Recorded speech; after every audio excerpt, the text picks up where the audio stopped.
পাওয়ার, শক্তি, টাকা। দেশ চলে পাওয়ার দিয়ে। টাকা, টাকা, টাকা। এই শব্দ আজকের বিশ্বে খুবই প্রচলিত একটা শব্দ। যার কাছে টাকা আছে তার কাছে সম্মান আর পাওয়ার দুটোই আছে।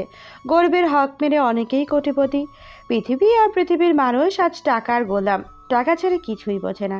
টাকার জন্য আপন মানুষ, গভীর বন্ধুত্বের মাঝে মারামারি, সম্পর্ক বিচ্ছেদ হতে সময় লাগে না।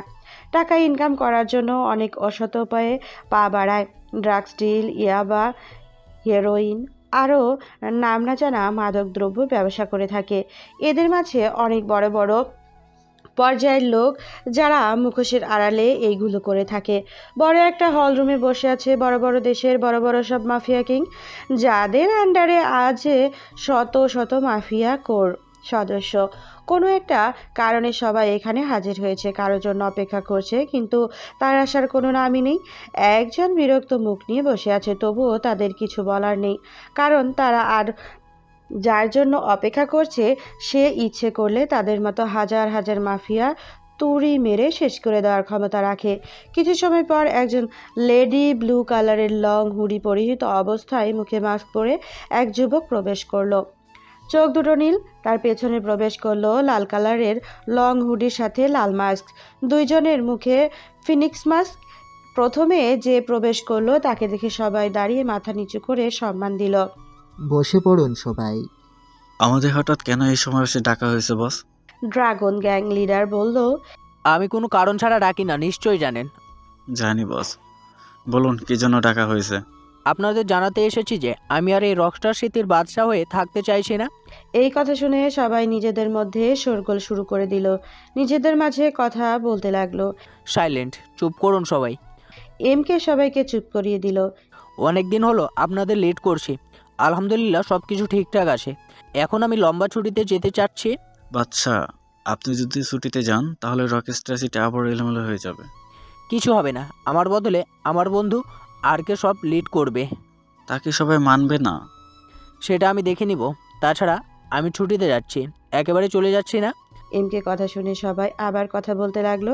এমকে সবার দিকে নজর দিতে লাগলো, কারো কারো মুখে হাসি লেগে আছে, যেটা এমকে নিজে মুচকি হাসলো, যেটা মাস্কের আড়ালে রয়ে গেল। এই হাসির মানে সে যে কারো বোঝার ক্ষমতা নেই। আপনাদের কথা শেষ হয়েছে কি? আমি এত কথা শুনতে চাচ্ছি না। কিন্তু তুই আমাকে কেন লেট করতে দিবি? এটা তুই ছাড়া আর ভালো কেউ পারবে না। চুপ কর, বাকি কথা পরে হবে। আপনাদের কি মতামত? এমকে কথা শুনে অনেকে সায় দিল, আবার অনেকে অনেকে অনেক কথা বলতে লাগলো। এটা দেখে এমকে রেগে দাঁড়িয়ে গেল। রকস্টার সিটির বাদশাহ, দ্য কিলার এমকে। আমি যা বলবো সেটাই হবে, আর একটা কথাও শুনতে চায় না। যার সমস্যা সে হাত তুলে দাঁড়ান। এমকে রাগান্বিত কথা শুনে সবাই চুপ হয়ে গেল, আর কোনো কথা বলল না। সবাই জানে এমকে রাগলে নিজেদের ক্ষমতা হারাতে পারে। সবাই আজ থেকে আর্কের কথা মেনে চলবে। তার আদেশ মানে আমার আদেশ। ওকে বস। আরও অনেক কথা বলে এমকে ওর আরকে সেখান থেকে চলে গেল। আর বাকি মাফিয়ারা নিজেদের মধ্যে কথা বলতে লাগলো, আর কেউ কেউ কোলাকুলি করতে লাগলো। এমকে হেলিকপ্টারে গিয়ে রুমের মাঝের দৃশ্য দেখতে হাসলো। তুই হঠাৎ এই সিদ্ধান্ত নিলি কেন? তুই তো জানিস বাদশাদা কিলার কখনো অকারণে সিদ্ধান্ত নেই না। তাই বলে এটা তোর অনুপস্থিতিতে তো অনেক কিছুই হয়ে যেতে পারে। হি হি ঘটিতে দে, যা হবে আমি দেখে নিব, তুই চিন্তা করিস না। ওকে, তোর যেটা ভালো মনে হয়। আর হ্যাঁ, আমি ফোন না করা পর্যন্ত তুই আমার সাথে যোগাযোগ করবি না। আবার কোথায় গুম হতে চাস? এবার খুব প্রিয় একটা জায়গায় যাব। যেখানে যাস না কেন সাবধানে। হা হা, কে আমার ক্ষতি করবে? তোর অনেক শত্রু আছে, তাদের কাছে খবর যেতে সময় লাগবে না। কয়েকজন ছাড়া আমাকে কেউ চেনে না। আশা করি তারা আমার সাথে গাদ্দারি করবে না, আর করলে কিলার তার নিজের কাজ করবে। দুজনের মাঝে অনেক কথা হলো। একসময় বড় বিল্ডিং এর ওপরে হেলিকপ্টার ল্যান্ড করলো। দুজন নেমে নিজেদের গন্তব্যে চলে গেল। দুবাইয়ের বড় মাফিয়া কিং ড্রাগন তার সাথে কয়েকজন অন্য দেশের মাফিয়া গোল টেবিলে বসে আছে। কি জন্য আমাদের এখানে ডাকা হয়েছে? সবাই তো শুনলে, বাচ্চা নিজেকে ছুটি দিয়েছে। হ্যাঁ, তো কি হয়েছে? তার কাজ তো আর থেমে থাকবে না। সেটা না, রকস্টার সিটির বাইরে গেলে তার শক্তি এতটুকু হলেও কমবে। এই সুযোগটাকে আমরা যদি বুঝতে পারছেন, আমি কি বলছি। সবই বুঝলাম আমরা, কিন্তু তাকে তো আমরা কেউ চিনি না। চিনতে সময় লাগবে না, চেনার ব্যবস্থা আমি করব। তার আগে আমাদের শক্তি আর টাকা দুটোই বাড়াতে হবে। সেটাও বাচ্চার জন্য বন্ধ হয়ে আছে, কোনো ডিল করতে পারছি না। আজ থেকে শুরু করো। খোঁজ নিয়ে জানতে পারছি এমকে সত্যি কোথাও চলে গেছে। আচ্ছা ঠিক আছে। আর আমেরিকার বর্তমান প্রিন্স যে, তাকে মারতে পারলে আমাদের টাকার পরিমাণ বেড়ে যাবে। আচ্ছা ঠিক আছে, যেভাবে দেখবো। এই দেখো, এইটা প্রিন্সের ছবি, অনেক কষ্টে জোগাড় করেছি। আমাদের সাথে যদি আমেরিকার জোকার কিং যে বাদশা চরম শত্রু, তাকে যোগ করা যায় তাহলে খুব ভালো হবে। ভালো চিন্তা, খুব তাড়াতাড়ি আমি তার সাথে দেখা করব আর আমাদের প্ল্যান সম্পর্কে জানাবো। কয়েক দেশের মাফিয়া যারা সবসময় খারাপ কাজ করে খুব মনোযোগ দিয়ে পিক দেখে নিল আর নিজেদের মাঝে ডিল করে নিল। আর বাকি কিছু সিক্রেট কথা বলল, যেটা লেখকেরও অজানা রয়ে গেল। বাংলাদেশের সবচেয়ে বড় মাফিয়া কিম এমকে, যার কথায় পুরো দেশ চলে, এমন কোনো খারাপ কাজ নেই যেটা সে করেনি। মেয়ে পাচার করা তার খারাপ কাজের মধ্যে অন্যতম। আজ পর্যন্ত তাকে কেউ দেখেনি। ভালো মানুষের আড়ালে খারাপ কাজ তার দ্বারাই সম্ভব। আজও রাতের অন্ধকারে 200 মেয়ে মালয়েশিয়াতে পাচার করলো। সামনের সপ্তাহে আরো মেয়ে লাগবে, যত তাড়াতাড়ি সম্ভব জোগাড় করে ফেল। চিন্তা করবেন না বস, খুব তাড়াতাড়ি হয়ে যাবে। বাংলাদেশে আমাদের কাজ ঠেকানোর মতো কারো সাধ্য নেই। প্রশাসনের সবাই আমাদের পকেটে। হা হা হা, কারো বাপের ক্ষমতা নেই। এই রাস্তায় যে আসবে তাকে মেরে বালি চাপা দিয়ে দিব। জি বস। শীতের সকালে শিউলি ফুলের ঘ্রাণ লেখকের মনকে বিমোহিত করে। শীতের দিনে সকালে চায়ের কাপে চুমুক দিয়ে পরিবেশ উপভোগ করা এক দারুণ অনুভূতি। জানালার পাশে দাঁড়িয়ে বাইরের দৃশ্য দেখছে একটি মেয়ে। তার হাত থেকে গরম কফির ধোঁয়া উঠছে, মাঝে মাঝে সুন্দর ঠোঁট দুটো কফির ছোঁয়া লাগছে। সে এক অপরূপ দৃশ্য। জেসিমা, নাস্তা রেডি, তাড়াতাড়ি খেতে আসো। আসছি মা, কফি শেষ করে। আব্বু উঠেছে? হ্যাঁ, তাড়াতাড়ি আয়, তোর আব্বু তোর জন্য অপেক্ষা করছে। একসাথে খেয়ে তোর আব্বু আসলে অফিসে যাবে। আসছি মা। পুরো নাম জেসিকা নূর, জেসি বলে সবাই ডাকে। বাবা জাহাঙ্গীর আলম, বাংলাদেশের রাষ্ট্রপতি। মা জায়দা খাতুন, সে একজন গৃহিণী। জেসি কফির কাপটা টেবিলের উপরে রেখে বাইরে ডাইনিং টেবিলে চলে আসলো। Good morning mom dad. Good morning my princess. তাড়াতাড়ি বসে পড়ো, গরম গরম পরোটা সেই স্বাদ। ড্যাড। তিনজনে নাস্তা করতে বসলো। কাজের খালা পাশে দাঁড়িয়ে আছে, কোনো কিছু লাগলে তিনি এনে দেয়। ড্যাড, আমি আর বডিগার্ড দিয়ে ভার্সিটিতে যেতে পারবো না। মামুনি, তুমি তো জানো তোমার বাবার শত্রুর অভাব নেই। তোমার একলা ভার্সিটিতে বাহিরে যাওয়া রিস্ক। মম, আমাকে কেউ চিনবে না, আমি সেই ব্যবস্থা করেই যাব। প্লিজ ড্যাড, মমকে বুঝাও। আচ্ছা, আমার জেসিমা যখন যেতে চাইছে কয়েকদিন যাক। Thank you dad. আচ্ছা, তোমরা খেয়ে নিও, আমার শেষ জরুরি কাজে ভানে যেতে হবে। এই কথা বলে জাহাঙ্গীর আলম তাড়াতাড়ি খাবার টেবিল ছেড়ে চলে গেল। আর জেসি মন বেজার করে রইল, কারণ তার বাবা প্রতিদিন এইভাবে খাওয়ার মাঝে উঠে যায়। ঘুম ঘুম চোখে হাই তুলতে তুলতে মাহিমের ঘুম ভাঙলো। পাশে তাকিয়ে দেখলো মারুফ এখনো ঘুমিয়ে আছে। আহা, কি শান্তির ঘুম! দাঁড়া, ঘুম পাড়াচ্ছি। এই কথা বলে আমি মারুফের মাজার উপরে কিক মারলাম। সাথে সাথে মারুফ খাট থেকে নিচে পড়ে গেল। ওরে মারে, আমার কোমর গেল। কোন শালারে? তোর শালা না, আমি তোর দুলাভাই। হুর, কত স্বাদের ঘুম পাড়তেছিলাম আর তুই ঘুম ভাঙিয়ে দিলি। কত সকাল হয়েছে দেখেছিস? খিদে লাগছে?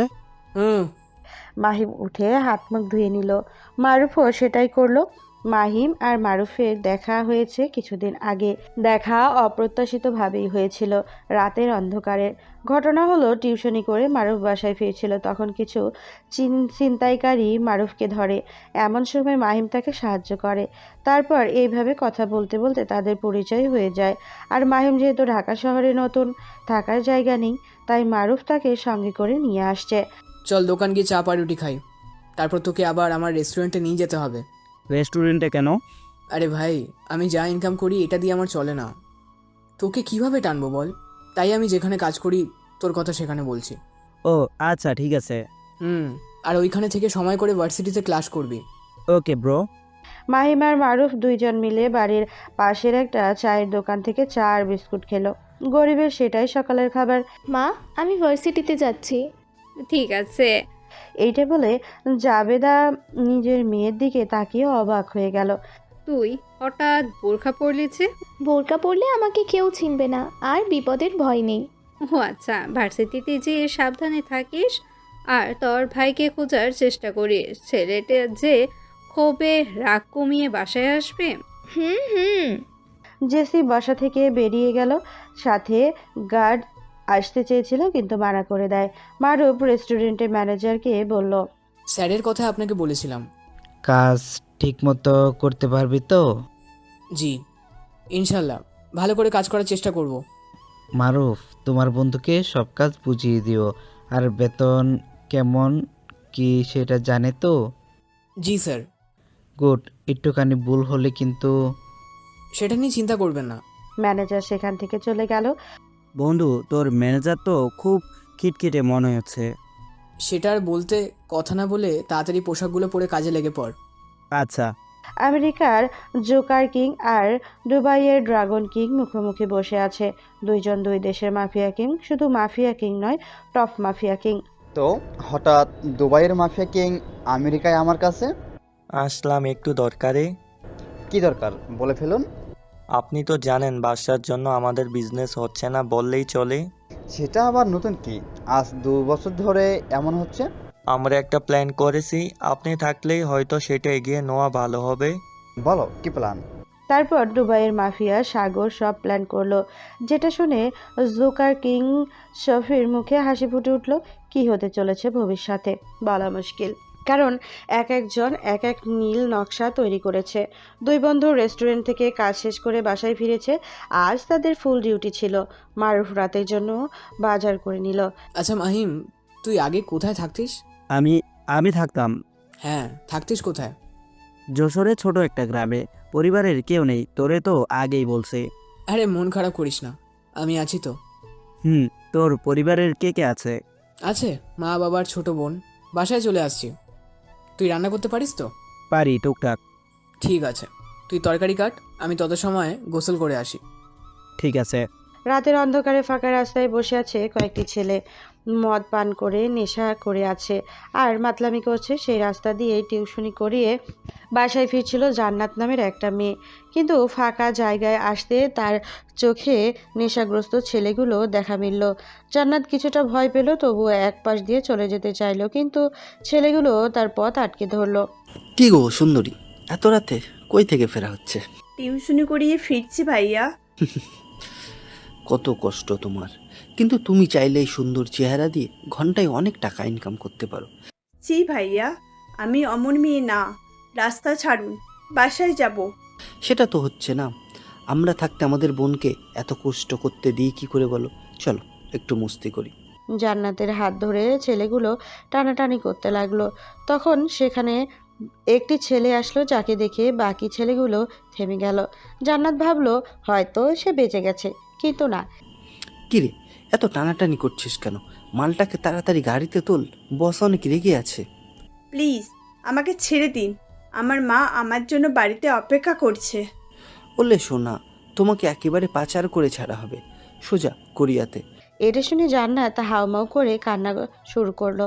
ছেলেটি বিরক্ত হয়ে জান্নাতের শরীরে ড্রাগ পুশ করলো। কিছু সময়ের মাঝে জান্নাত ঝলে পড়লো।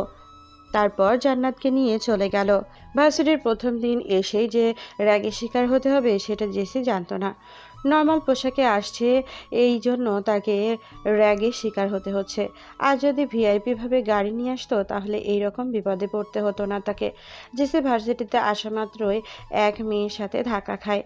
মেয়েটি ছিল ভার্সিটির সভাপতি শেখ আতাউর রহমানের মেয়ে। রূপে সবার টপ আর অহংকারী মেজাজের। মানুষ বলতে কাউকে মনেই করে না, ছোট হোক আর বড় হোক, তাকে র্যাগ করবেই। জেসি রিকশায় ভাড়া মিটিয়ে দিয়ে কেবলই ভার্সিটির গেটে পেরিয়েছে, অমনি মেধার সাথে ধাক্কা খায়। মেধা সেখানেই পড়ে যায়। কোন হারামি আমাকে ধাক্কা মেরে মাটিতে ফেলে দেয়? সরি, আমি খেয়াল করি নাই আপু। এটা বলে জেসি হাত বাড়িয়ে দিল, কিন্তু মেধা হাত না ধরে নিচে উঠে পোশাক ঝেড়ে নিল। সরি আপু, আমি খেয়াল করিনি। রাখ তো সরি। এটা বলে জেসির গালে থাপ্পড় বসিয়ে দিল। ছোট লোক কোথাকার, দেখে শুনে চলতে পারিস না? চোখ কি কপালে তুলে হাঁটিস? আসলে আপু। রাখ তোর আপু, তোর জন্য আমার এত টাকা দামের পোশাক নষ্ট হলো, কিনে কি তোর বাপ দিবে? আপু সরি বলছি তো, তাও বাপ তুলছেন কেন? যতই হোক, রাষ্ট্রপতির মেয়ে একটু তো তেজ থাকবেই জেসির, কিন্তু জেসি নিজেকে সংযত রেখেছে, কারণ পরিচয় বের হলে তার সাধারণভাবে চলা হবে না। দুঃখিত আপু, আমি আসি, ক্লাস আছে কি আমার? তোকে দেখে নিব, সামনে যা। জেসি কিছু বুঝলো না, তাই নিজের মতো করে হাঁটা ধরলো। এদিকে মেধা তার বন্ধুদের ফোন করলো। হ্যাঁ মেধা বল। সামনে লাল বোরখা পরে ওই মেয়ে যাচ্ছে, তাকে ধর। ঠিক আছে। মেধা ফোন রেখে একটু দরকারের জন্য বাইরে আসলো। জেসি সরল মনে এগিয়ে যেতে লাগলো, কিন্তু কয়েকটি ছেলে আর মেয়ে তাকে ডেকে দিল। এই লাল বোকরা এই দিকে আয়। জেসি চারপাশে তাকিয়ে দেখলো তাকে ডেকেছে কি। জেসি হাত দিয়ে নিজেকে ইশারা করলো। হ্যাঁ তোকে ডাকছি। জেসি সেই ছেলে মেয়ের কাছে গেল। জি ভাইয়া, আর আপুরা বলেন। দেখে তো মনে হচ্ছে নতুন বড়দের সালাম দিতে হয়, জানো না? আসসালামু আলাইকুম। এখন সালাম দিয়ে কী হবে? ভুল যখন করেছো শাস্তি পেতেই হবে। জজ জি, পরের বার থেকে আর হবে না। সেটা বললে হবে না সুন্দরী। কি করতে হবে আপু? আজ প্রথম, তাই মাফ করে দিন। মেধা এসে বলল, কি রে, মুরগিটাকে ধরছিস? জেসি পাশে তাকিয়ে দেখলো একটু আগে ধাক্কা লেগেছে সেই মেয়েটি তার সামনে এসে দাঁড়ালো। ধরছি। আচ্ছা বলতো কি শাস্তি দেওয়া যায়? তোর মুরগি তুই বল। ও আমাকে ধাক্কা দিয়েছে, তাহলে তো কঠিন শাস্তি পেতেই হবে। জেসি ভয় পেতে লাগলো। আগে অনেক গল্পে পড়েছে যে ভার্সিটিতে প্রথম দিন র্যাগ দেয়, তার সাথে এমন কিছু হতে যাচ্ছে ভালো করেই বুঝতে পারছে। ভার্সিটিতে এখন যে প্রথম ছেলে গেটে প্রবেশ করবে তাকে তুই চুমু খাবি?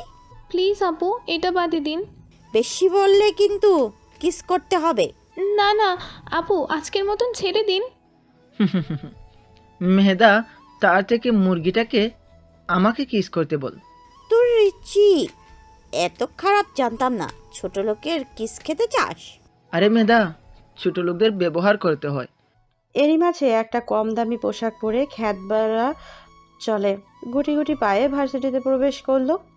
মেহেদা, ওই দেখ একটা মুরগ আসছে। হ্যাঁ রে, ওই ছেলেটাকে গিয়ে চুমু খাবি, তারপর কোনো কথা ছাড়া সেখান থেকে চলে যাবি? মেধার কথা শুনে জেসির খুব রাগ হতে লাগলো। জেসি গেটের দিকে তাকিয়ে দেখলো সাধারণ পোশাক পরে একটি ছেলে প্রবেশ করছে। আপু, আজকের মতো মাফ করে দিন। যাবি নাকি বেশি শাস্তি দেব? ছেলেটি জেসিদের একটু দূরে ছিল। তখন জেসি দেখতে পারলো কে আসছে। ছেলেটিকে দেখে জেসি কান ভাবনা চিন্তা ছাড়াই তড়িৎ গতিতে এগিয়ে গিয়ে বাম গালে চুমু খেয়ে সেখান থেকে দৌড়। একটু সময়ের মাঝে কি হয়ে গেল কেউ বুঝতে পারল না।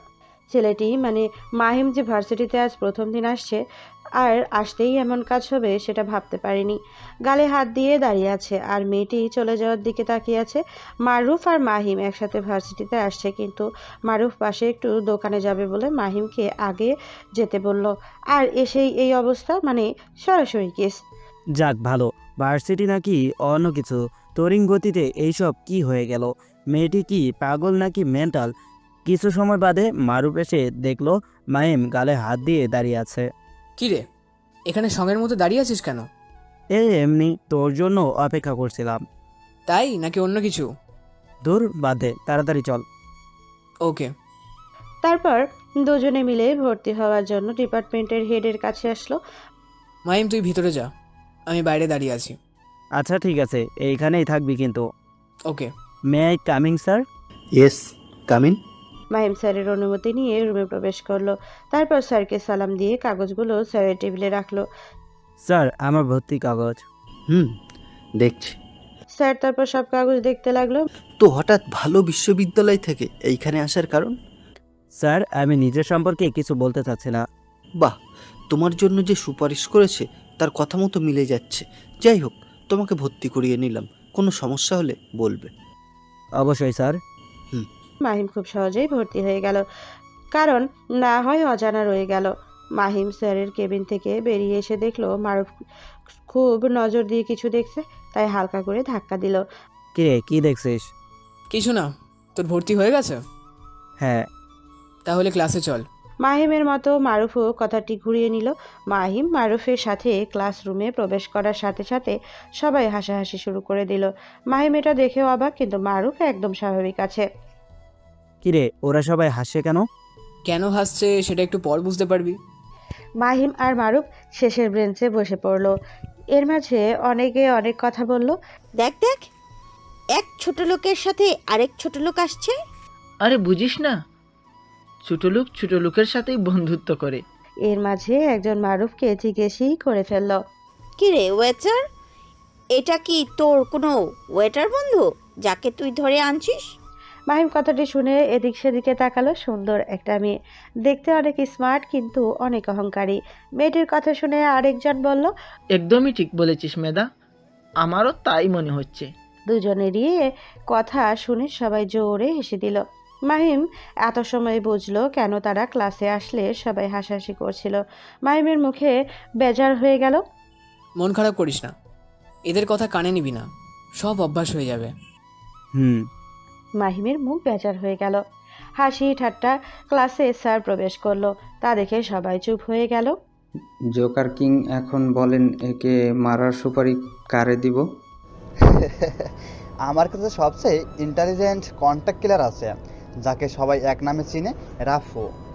ক্লাসে স্যার প্রবেশ করার সাথে সাথেই সবাই চুপ হয়ে কেন, সবার মাঝে নীরবতা।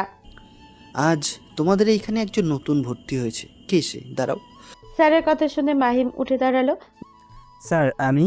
মাহিমের দিকে স্যার কেমন করে যেন তাকালো। তুমি এই শেষ বর্ষে কিভাবে ভর্তি হলে বুঝলাম না।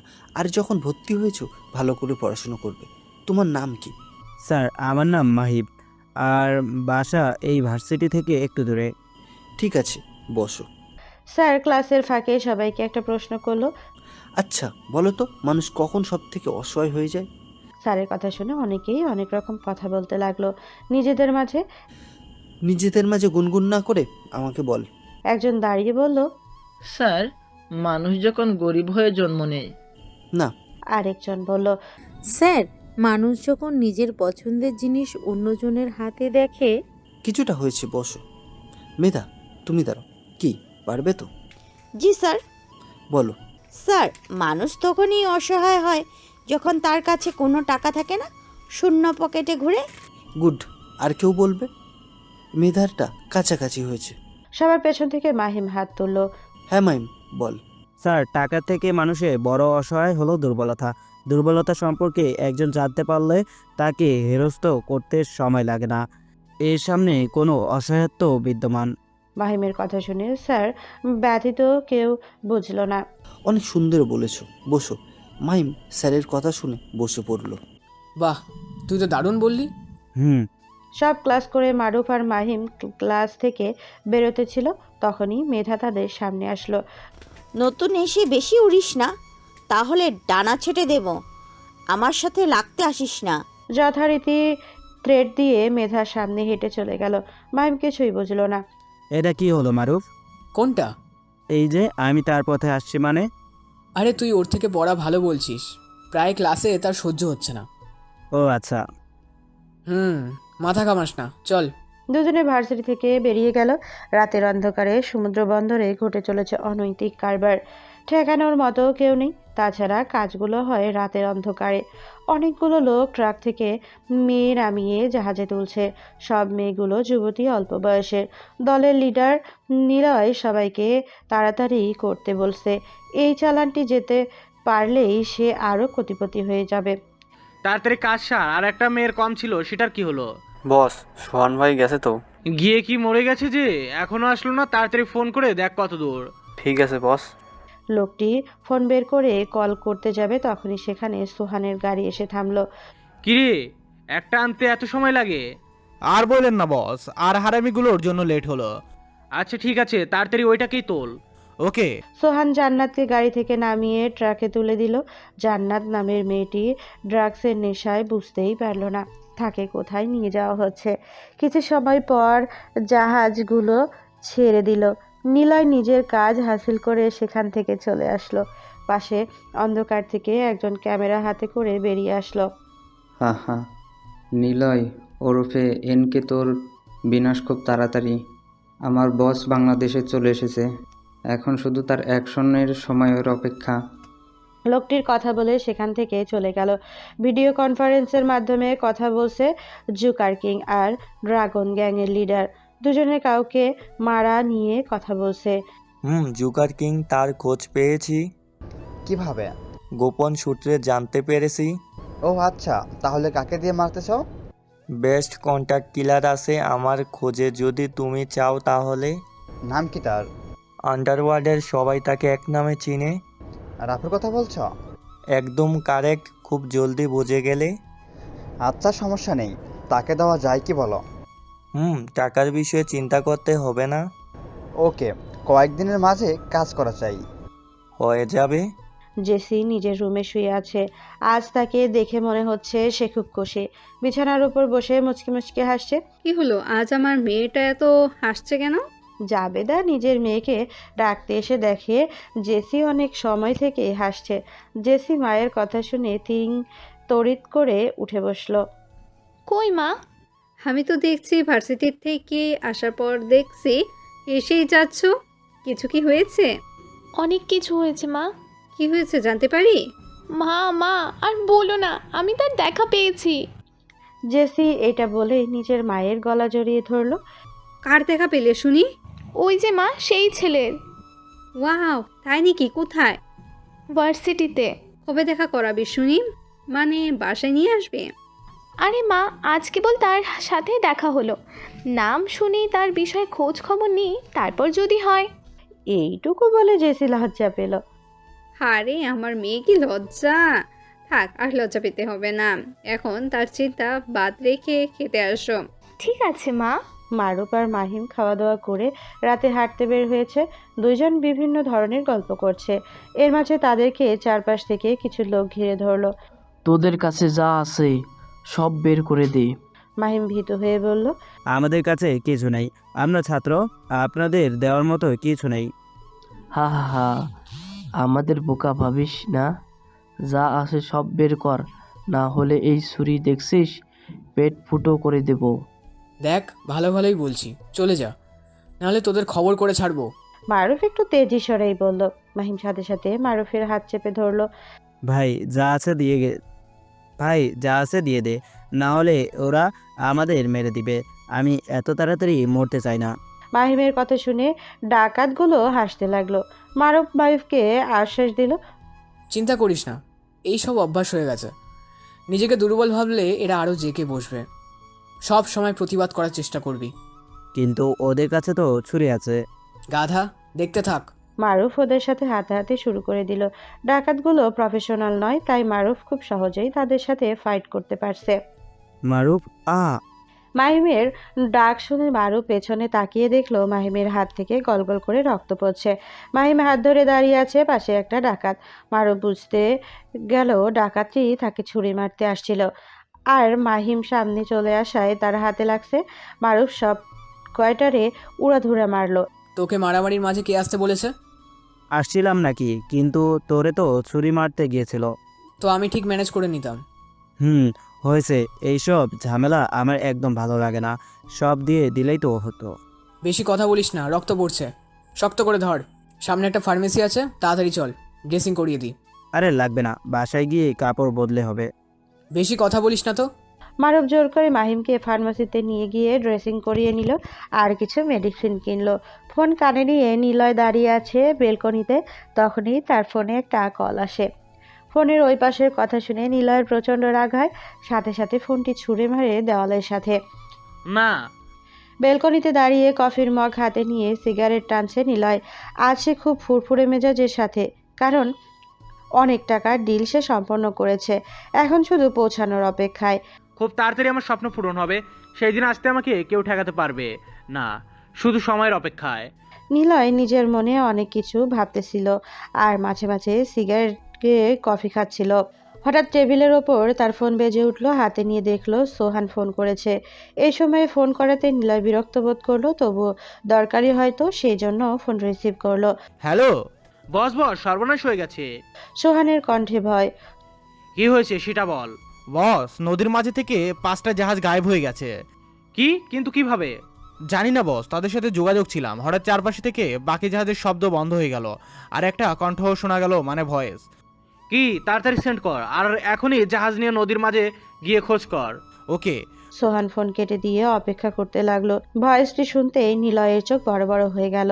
লিওন, আরাবকে এমকে খুব তাড়াতাড়ি ভালো হয়ে যা, না হলে তোর পতন হবে। আর ছোট মাছ হয়ে বড় স্বপ্ন দেখিস না, আজ শুধু টেরাই দেখাইলাম। নিলয় ভয়েস শুনে প্রচণ্ড রেগে গেল। সাথে সাথেই নিজের ফোন ছুঁড়ে মারলো দেওয়ালের সাথে, আর ফোন ভেঙে চুরমার হয়ে গেল। নিলয় চিৎকার করে বলল, না, এটা হতে পারে না। সে কোনোভাবেই আমার কাজ সম্পর্কে জানতে পারে না, আর যদি জেনে যায় খুব তাড়াতাড়ি কিছু একটা করতে হবে। নিলয় এইগুলো বলে বেলকনি থেকে রেগে হন হন করতে করতে চলে গেল। মাহিম অনেকবার করতে গিয়েছে রান্না, কিন্তু মারুফ নিষেধ করেছে। খাওয়া দাওয়া শেষ করে মারুফ বের হলো, সাথে মাহিমও। কিন্তু দরজার কাছে এসে মারুফ মাহিমের দিকে তাকালো। কি হলো? তুই কোথায় আসছিস? কেন, তুই যেখানে যাচ্ছিস? তোর রেস্টুরেন্টে যাওয়া লাগবে না, কারণ তোর হাতে ইনজুরি। আরে এটা ব্যাপার না, তাছাড়া গতকাল কাজে গেলাম, আর কাজ যদি বন্ধ দেই তাহলে কাজে নেবে না। কাজে নিবে কি না নিবে সেটা আমি দেখে নেব, তুই বাসায় রেস্ট কর। এমনভাবে বলছিস যে রেস্টুরেন্ট মালিক তুই? আরে গাধা, আমি তো তোরে চাকরিটা পাইয়ে দিলাম। তাছাড়া ওনার সাথে আমার অনেক আগে থেকেই পরিচিত। কিন্তু? কোনো কিন্তু নয় মাহিম, আমি যেটা বললাম সেটাই কর, না হলে দরজা মেরে চলে যাব। আচ্ছা ঠিক আছে, তুই যা, আমি থাকছি। তাছাড়া আজ ভার্সিটিতে যাচ্ছে না। সাবধানে থাকিস। মাহিমের থেকে বিদায় নিয়ে মারুফ চলে গেল, আর মাহিম রুমের মাঝে গিয়ে নিজের ফোনে গেম খেলতে লাগলো। আপনারা আবার ফ্রি ফায়ারের কথা মনে করবেন না। মাহিমের একদম নর্মাল লেভেলের বাটন ফোন, আর সে সাপ গেম খেলতেছিল। আজ একই পোশাকে জেসি ভার্সিটিতে আসছে। ভীতু হয়ে ভার্সিটিতে প্রবেশ করলো, চুপি চুপি সামনের দিকে যাচ্ছে, কারণ গতকালের মতো সে সমস্যাতে পড়তে চাইছে না। গতকালের মুহূর্তে তার মনে পড়লে এখনো বুক কেঁপে উঠছে। জেসি গতকাল জায়গার দিক তাকিয়ে দেখলো মেধা আর তার বান্ধবী রানী। এই জন্য বড় একটা নিঃশ্বাস ফেলে জোর পায়ে সামনের দিকে গেল। পুরো ভার্সিটিতে একজনের খোঁজ চলছে, জেসির চোখ, কিন্তু সেই কাঙ্ক্ষিত ব্যক্তিটারে সে পাচ্ছে না। অবশেষে সে একটা গাছের নিচে বসে পড়লো। আবারও? আমি কি তোমাকে দেখে সেরে হারিয়ে ফেললাম? গত 2 বছর প্রতিটা রাত তোমাকে ভেবে কাটিয়েছি। গতকাল তোমাকে দেখে অনেক খুশি হয়েছিলাম, কিন্তু যেটা ভেবেছিলাম সেটা যদি না হয় তাহলে? এটা ভেবেই জেসির চোখ জলে ভরে আসলো। তখনই কেউ তার সামনে পানির বোতল এগিয়ে দিল। জেসি সামনে তাকিয়ে দেখলো একটি মেয়ে খুব নর্মাল পোশাকে। অনেক সময় থেকে দেখলাম তুমি কাউকে খুঁজছো, পরে না পেয়ে এখানে বসে পড়লে, আর দেখেও মনে হচ্ছে খুব টেনশনে আছো। ধন্যবাদ। জেসি পানির বোতল নিয়ে কিছুটা খেলো। আমি কি তোমার পাশে বসতে পারি? অবশ্যই। মেয়েটা জেসির পাশে বসলো। হাই, আমি মিলি। তুমি? আমি জেসি। আচ্ছা, কি খুঁজছিলে তুমি, জানতে পারি কি? কাল পরিচিত একজনকে দেখলাম, কিন্তু আজ তাকে দেখছি না, তাই তারে খুঁজলাম। আরে এত বড় ভার্সিটিতে তাকে কোথায় খুঁজবে? তার থেকে তার নাম আর ছবি দাও, তাহলে জলদি খুঁজে পাবে। আরে তার কোনো দরকার হবে না, দেখা হয়ে যাবে, গতকাল যেমন হয়েছিল। আচ্ছা, আমরা কি বন্ধু হতে পারি? ঠিক আছে। আজ ক্লাস করবি না? ভালো লাগছে না, আর হ্যাঁ তুই করে কিন্তু বলবি। ওকে দোস্ত। জেসি যদিও মিলির সাথে কথা বলতেছিল, কিন্তু তার মন অন্য জায়গায় পড়েছিল, সেটা মিলি খুব ভালো করে বুঝতে পারলো। আচ্ছা জেসি, তোর মোবাইল নাম্বার দে। নাম্বার তুলে মিলি জেসিকে কল দিল। এটা আমার নাম্বার, সেভ করে রাখ। আর তোকে দেখে মনে হচ্ছে খুব চিন্তিত, তাই বাসায় গিয়ে রেস্ট নে। আচ্ছা ঠিক আছে, বাই, কাল দেখা হবে। জেসি ভার্সিটি থেকে বেরিয়ে নিজের বাসায় চলে আসলো। বাসায় ঢুকে নিজের মায়ের সামনে পড়লো। কি হয়েছে আমার মামুনি, মন খারাপ কেন? এমনি মম।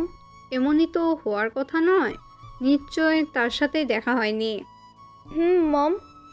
আচ্ছা, মন খারাপ করতে হবে না, ফ্রেশ হয়ে আয়, খেয়ে নে, তারপর বিকেলে বাহিরে থেকে ঘুরে আসবে। ভালো লাগছে না মম। আরে মেয়ে বলে কি, দেখ পুরো কথা শোন। কি? ওই ছেলে নিশ্চয় ঢাকাতেই আছে, তাই তুই বাহিরে ঘুরতে গিয়ে যদি তোর সাথে আবার দেখা হয়েছে? বুঝছি মম, তোমাকে আর বলতে হবে না। গুড, তাহলে এখন যাও। জেসি দৌড়ে নিজের রুমে চলে গেল। সারাদিন মাহিম নিজের রুমে গেম খেলছিল একটা বাটন ফোন নিয়ে, আর কত সময়ই বা থাকা যায়।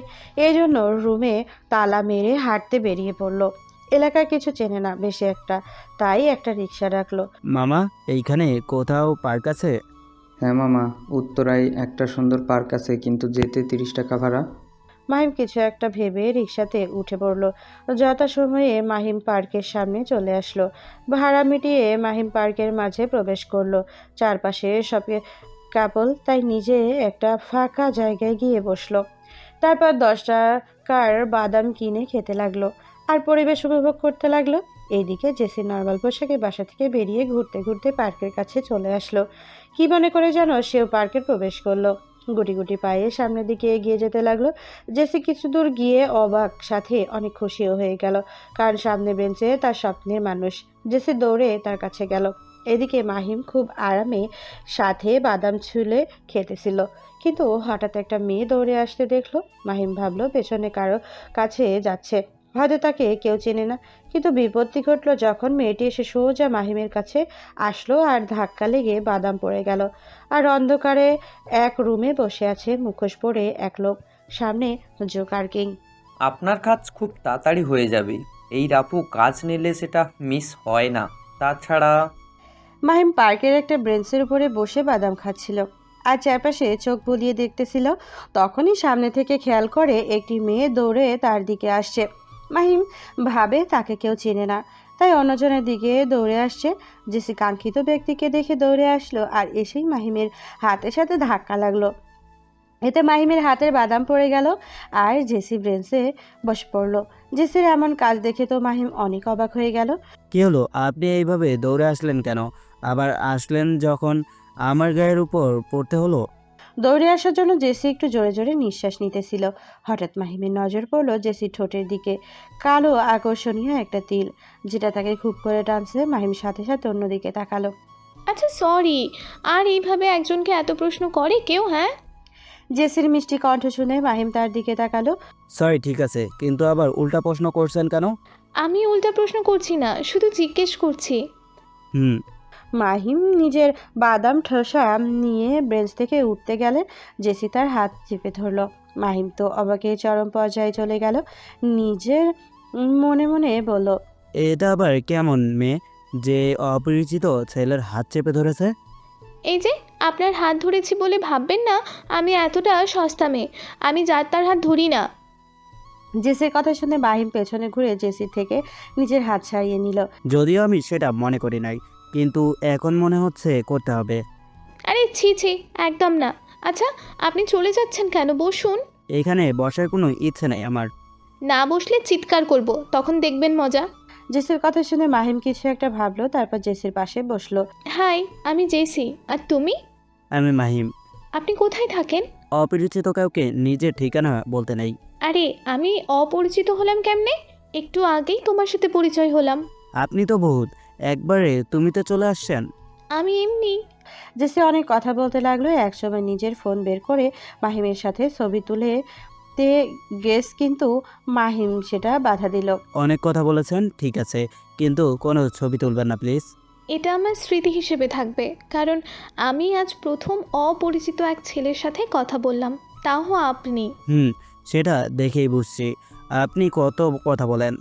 আচ্ছা আপনি আগে কই থাকতেন? বলতে বাধ্য নয়, আপনি জানতো বিরক্ত লাগছে। যতই বিরক্ত লাগুক, আমি আরও বিরক্ত করব তোমাকে। মাহিম এক রাশ বিরক্ত নিয়ে উঠে দাঁড়ালো, তারপর হাঁটা ধরলো। জেসি সেটা দেখে মাহিমের পেছনে আসতে লাগলো। এই এত পালাচ্ছ কেন? তোমার মতো মেয়ের কাছে থাকলে পাগল হয়ে যাব। পাগল তো হবেই, তাও আমার পাগল। মানে?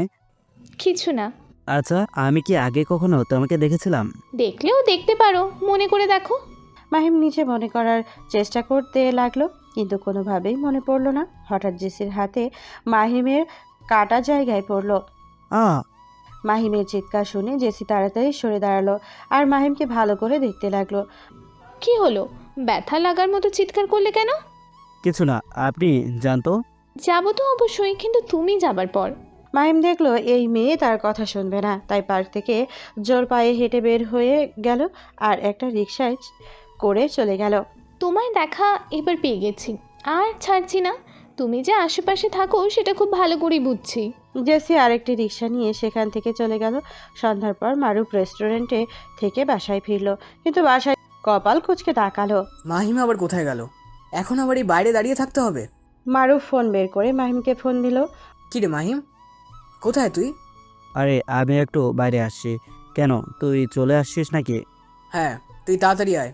আচ্ছা, একটু অপেক্ষা কর, আমি আসছি। মারুফ ফোন রেখে বাইরে চায়ের দোকানে বসে চা খেতে লাগলো আর অপেক্ষা করতে লাগলো মাহিমের আসার জন্য। মাহিম আসতে প্রায় 20 মিনিট লাগিয়ে দিল। সরি একটু লেট হওয়ার জন্য। একটু লেট না, অনেক। তাছাড়া তুই কোথায় গিয়েছিলি? একটু বাইরে ঘুরতে গিয়েছিলাম। সারাদিন বাসায় থাকতে ভালো লাগছিল না, তাই আর গিয়েও শান্তিতে থাকতে পারছি নাকি। ও আচ্ছা, তাড়াতাড়ি রুমে দরজা খোল। আর কি হয়েছে? আর বলিস না, এক মেয়ে আমার পেছনে লাগছিল। তারপর মাহিম আগে সব কথা বলল, যেটা শুনে মারুফ হাসতে লাগলো। বুঝলাম। হাসিস না, ফ্রেশ হয়ে নে। অন্ধকার রুমে একটা বড় স্ক্রিনের সামনে বসে আছে মাস্ক পরে এক ছেলে। ভিডিওর ওই পাশে রয়েছে জোকার কিং আর ড্রাগন কিং। হঠাৎ দুই দেশের মাফিয়া আমাকে কন্ট্যাক্ট করার কারণ কি? কারণ ছাড়া কেউ তো আর কারোর খোঁজ নেই নাই নিশ্চয়ই। তো বলুন কারণ কি? একজনকে মারতে হবে। কাকে মারতে হবে? তোমার জিমেল অ্যাকাউন্টে একটা পিক পাঠিয়েছি, দেখে নাও। ছেলেটি পিক দেখে কিছু সময় তাকিয়ে রইল। এটা তো বর্তমান বিশ্বের টপ নাম্বার 1 প্রিন্স। তোমার কথা সত্য, আমাদের একই মারতে হবে। একে মারা কোনোভাবেই পসিবল না, কারণ তার আশেপাশে সব সময় গার্ড থাকে, আবার তাকে খুঁজে পাওয়াও মুশকিল। গার্ডদের কথা বাদ দাও, কারণ সে এখন বাংলাদেশে আছে আর আশেপাশে কেউ নেই বললে চলে। তুমি শুধু খোঁজে মারবে, বুঝলে রাফু? আপনি জানলেন কিভাবে সে বাংলাদেশে? আর সে বাংলাদেশে থাকলেও তার আশেপাশে অনেক লোক থাকে। সেটা সিক্রেট, তুমি তোমার কাজ করো। তাছাড়া সে ছদ্মবেশে গেছে, লোক নিয়ে যাওয়ার কোনো মানেই থাকে না। ঠিক আছে, $100 কোটি লাগবে, দিতে পারবেন? রাফুর কথা শুনে অপর পাশের দুইজন হাসতে লাগলো। টাকা তো আমাদের হাতের ময়লা, কিন্তু দরকার আমাদের পাওয়ার, সেটা প্রিন্সকে মারার মাধ্যমে শুরু করব। আর কাজটি করবে তুমি। টাকা নিয়ে তুমি চিন্তা করো না, কিন্তু কাজ হওয়া চাই। হয়ে যাবে। এখন একটা অ্যাকাউন্ট নাম্বার দিতেছি, সেটাতেই অর্ধেক পাঠিয়ে দিন। ওকে। কিছু সময় পর রাফুর মোবাইলে নোটিফিকেশন আসলো, নিজের ব্যক্তিগত অ্যাকাউন্টে টাকা আসলো। টাকা আসছে, আপনি আপনার কাজ খুব তাড়াতাড়ি দেখতে পারবেন। তোমার থেকে সেটাই আশা করছি। চিন্তা করবেন না, এই রাপু কারোর কাজ নিলে সেটা শেষ না হওয়া পর্যন্ত থেমে থাকে না, কারণ অন্ধকার জগতের বেস্ট কন্ট্যাক্ট কিলার হিসেবে আমাকে জানায়। এর জন্য এই কাজ তোমাকে দেওয়া রাফু। তো মেরে গুম করে দিব নাকি? হা হা হা, সেটা তোমার যা ইচ্ছে। এরপর তোমাকে আরও একটি কাজ করে দিতে হবে। কি সেটা? সেটা পরে জানতে পারবে, শুধু আমাদের সাথে থেকো। ওকে। আরও কিছু সময় কথা বলে তারা ভিডিও কনফারেন্স শেষ করলো। রাফু নিজের রুমে বসে প্রিন্সের পিকটি ভালো করে দেখতে লাগলো। তারপর নিজের লোকদের গোপনে ছবি ছেলেটিকে খুঁজতে বলল। তারপর দেখতে দেখতে কয়েকদিন কেটে গেল। এর মাঝে মাহিম আর মারুফ কয়েকদিন ভার্সিটিতে গেছে। মেধা তাদের সাথে একই আচরণ করেছে, আবার অনেক হাসি ঠাট্টাও করেছে। দুজনের মুখ বুজে সহ্য করেছে। ওইদিকে মাহিমের আবার আরেকটা ঝামেলা এসে জুটেছে, সেটা হলো জেসি। ভার্সিটিতে এসে 2-3 দিন দেখা হয়ে, কিন্তু মারুফ সাথে থাকা অবস্থায় একবারও দেখা হয়নি। মারুফ মেয়েটাকে দেখতে চায় কিন্তু পারে না, কোনো কোনো ব্যাপারে সে তাদের মাঝে থাকে না। মাহিম ক্যাম্পাসে একলা বসে আছে আর দূর থেকে জেসিকে দেখছে। না, মেয়েটি কেমন ভীতু হয়ে মেধার সামনে দাঁড়িয়ে আছে, আর মেধা তাকে র্যাক দিচ্ছে। জেসিকে বিভিন্নভাবে বিরক্ত করে ছেড়ে দিল। যা, তোকে ছেড়ে দিলাম, আজ কোনো মজাই পেলাম না। কি যে এত ভাবিস যে চার্ক করলাম, তোর কিচ্ছু মনে হচ্ছে না? মজা কিভাবে পাবি? আমি তো আমার রাজকুমারকে দেখাই ব্যস্ত ছিলাম। জেসি আস্তে করে কথাগুলো বলে সামনের দিকে হাঁটা ধরলো, কারণ সামনে মাহিম বসে আছে। আর এত সময় মাহিমের দিকে তাকিয়ে ভাবনায় মগ্ন ছিল। জেসিকে আসতে দেখে মাহিম সেখান থেকে উঠে চলে যেতে নিল, কিন্তু সেটা আর হলো না। তার আগেই জেসি তার সামনে চলে আসলো দৌড়ে। এই যে মিস্টার, আপনি এমন কেন? কেমন আমি? এই যে একটা মেয়ে ওইখানে যজ্ঞের শিকার হচ্ছিল আর তুমি এখানে বসে দেখতেছিলে, কোথায় গিয়ে প্রতিবাদ করবে? ওদের সাথে আমি পারবো না তো। তাছাড়া আপনি আমার কে যে ওদের সাথে তর্ক করে আপনাকে বাঁচাবো? কিছু হয়নি, কিন্তু হতে কত সময়? মানে? মানে কিছু না, তোমার সামনে একটা মেয়ে বিপদে পড়েছে, তুমি কিছু করবে না? বিপদে পড়ুক, তারপর দেখা যাবে। এটা বলে মাহিম ডোন্ট কেয়ার ভাব নিয়ে অন্যদিকে তাকালো। আচ্ছা এইসব বাদ দাও, তুমি আমাকে দেখে চলে যাচ্ছিলে কেন? কারণ আপনি যখনই আমার সামনে আসছেন তখনই কথা বলে আমার কান ঝালাপালা করে ফেলেছেন। আমি তোমার ছোট, কতবার বলবো, তাই তুমি করে বলবে? পারবো না। এখন আমার হাতটা ছাড়লে আমি যেতে পারি। আচ্ছা ঠিক আছে, যেতে পারো, কিন্তু তোমার মোবাইল নাম্বার দাও। আমার মোবাইল নেই। আচ্ছা ঠিক আছে, তাহলে চলো আজই নতুন ফোন কিনতে হবে, আমি কিনে দিব। জেসির কথা শুনে মাহিম অবাক হয়ে গেল। এই মেয়ে বলে কি? আপনার থেকে ফোন কেন নিব? আর টাকা পাবেন কোথায়? আমার টাকার অভাব না, মানে গোছানো টাকা দিয়ে। এইটা বলে জেসি জিভ ভাই কামড় দিল। এক্ষুনি সত্যি বলে ফেলতাম। জেসি মনে মনে বলল, লাগবে না, 019 এটা আমার নাম্বার। ধন্যবাদ। মাহিম কিছু না বলে তার থেকে হাত ছাড়িয়ে নিয়ে চলে গেল। আর জেসি সে তো মাহিমের যাওয়ার দিকে তাকিয়ে আছে। এই যে ম্যাম, আপনার যদি ভাবা শেষ হয় তাহলে আমরা ক্লাসে যাই। মিলির কথা শুনে জেসি ভাবনা থেকে বেরিয়ে আসলো। তুই কখন আসলি? তুই যখন ওই ছেলের হাত ধরেছিলি তখনই। ও আচ্ছা, তাহলে চল ক্লাসে। আচ্ছা, এটা কি আমার জিজু নাকি? এখনো হয়নি, কিন্তু খুব তাড়াতাড়ি হবে। তাই নাকি? খুব ভালো। মাহিম ওইদিকে এসে লুকিয়ে জেসির দিকে তাকালো। দুই বান্ধবী কিছু নিয়ে কথা বলছে আর হাসছে। জেসির মুখে হাসি মাহিমের কাছে অপরূপ সুন্দর লাগে, যত কিছু দেখতে ইচ্ছে করে। আর জেসির মায়া ভরা কণ্ঠ তো তার সব সময় শুনতেই, কিন্তু সেটা তো বুঝতে দিতে চায় না। পাগলি। এটা বলে মাহিম নিজের ক্লাসের দিকে রওনা দিল। বস, কেউ একজন আপনার পিছনে হাত ধুয়ে লেগেছে। সোহান তুই ঠিক বলেছিস, কিন্তু কে সে? সেটা বুঝতেই পারছি না বস। তবে কি? বস, সে হয়তো আপনার পুরনো শত্রু। আমার কোনো পুরনো শত্রু নেই, আমি সবাইকে মেরে ফেলেছি। তাহলে বস, অচেনা শত্রু আপনার সকল কারবার এক এক করে কেন ধ্বংস করছে? সেটা আমি বুঝতে পারছি, কিন্তু এটা আমি কখনো হতে দিব না। কি বুঝতে পারছেন? কিছু না, আমার বাকি ডিল আছে, সেগুলো খুব সাবধানে করার চেষ্টা কর। আর যে পিছনে লাগছে তাকে খুঁজে বের করার চেষ্টা কর। ওকে। যেভাবে হোক এই ডিলগুলো কমপ্লিট করতে হবে।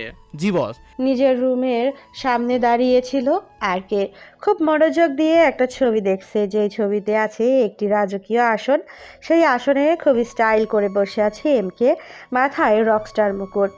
আর তার পেছনে দাঁড়িয়ে আছে আর কে ছবিটা দেখছে আর কিছু চিন্তা করছে। তখনই তার ফোন বেজে উঠল।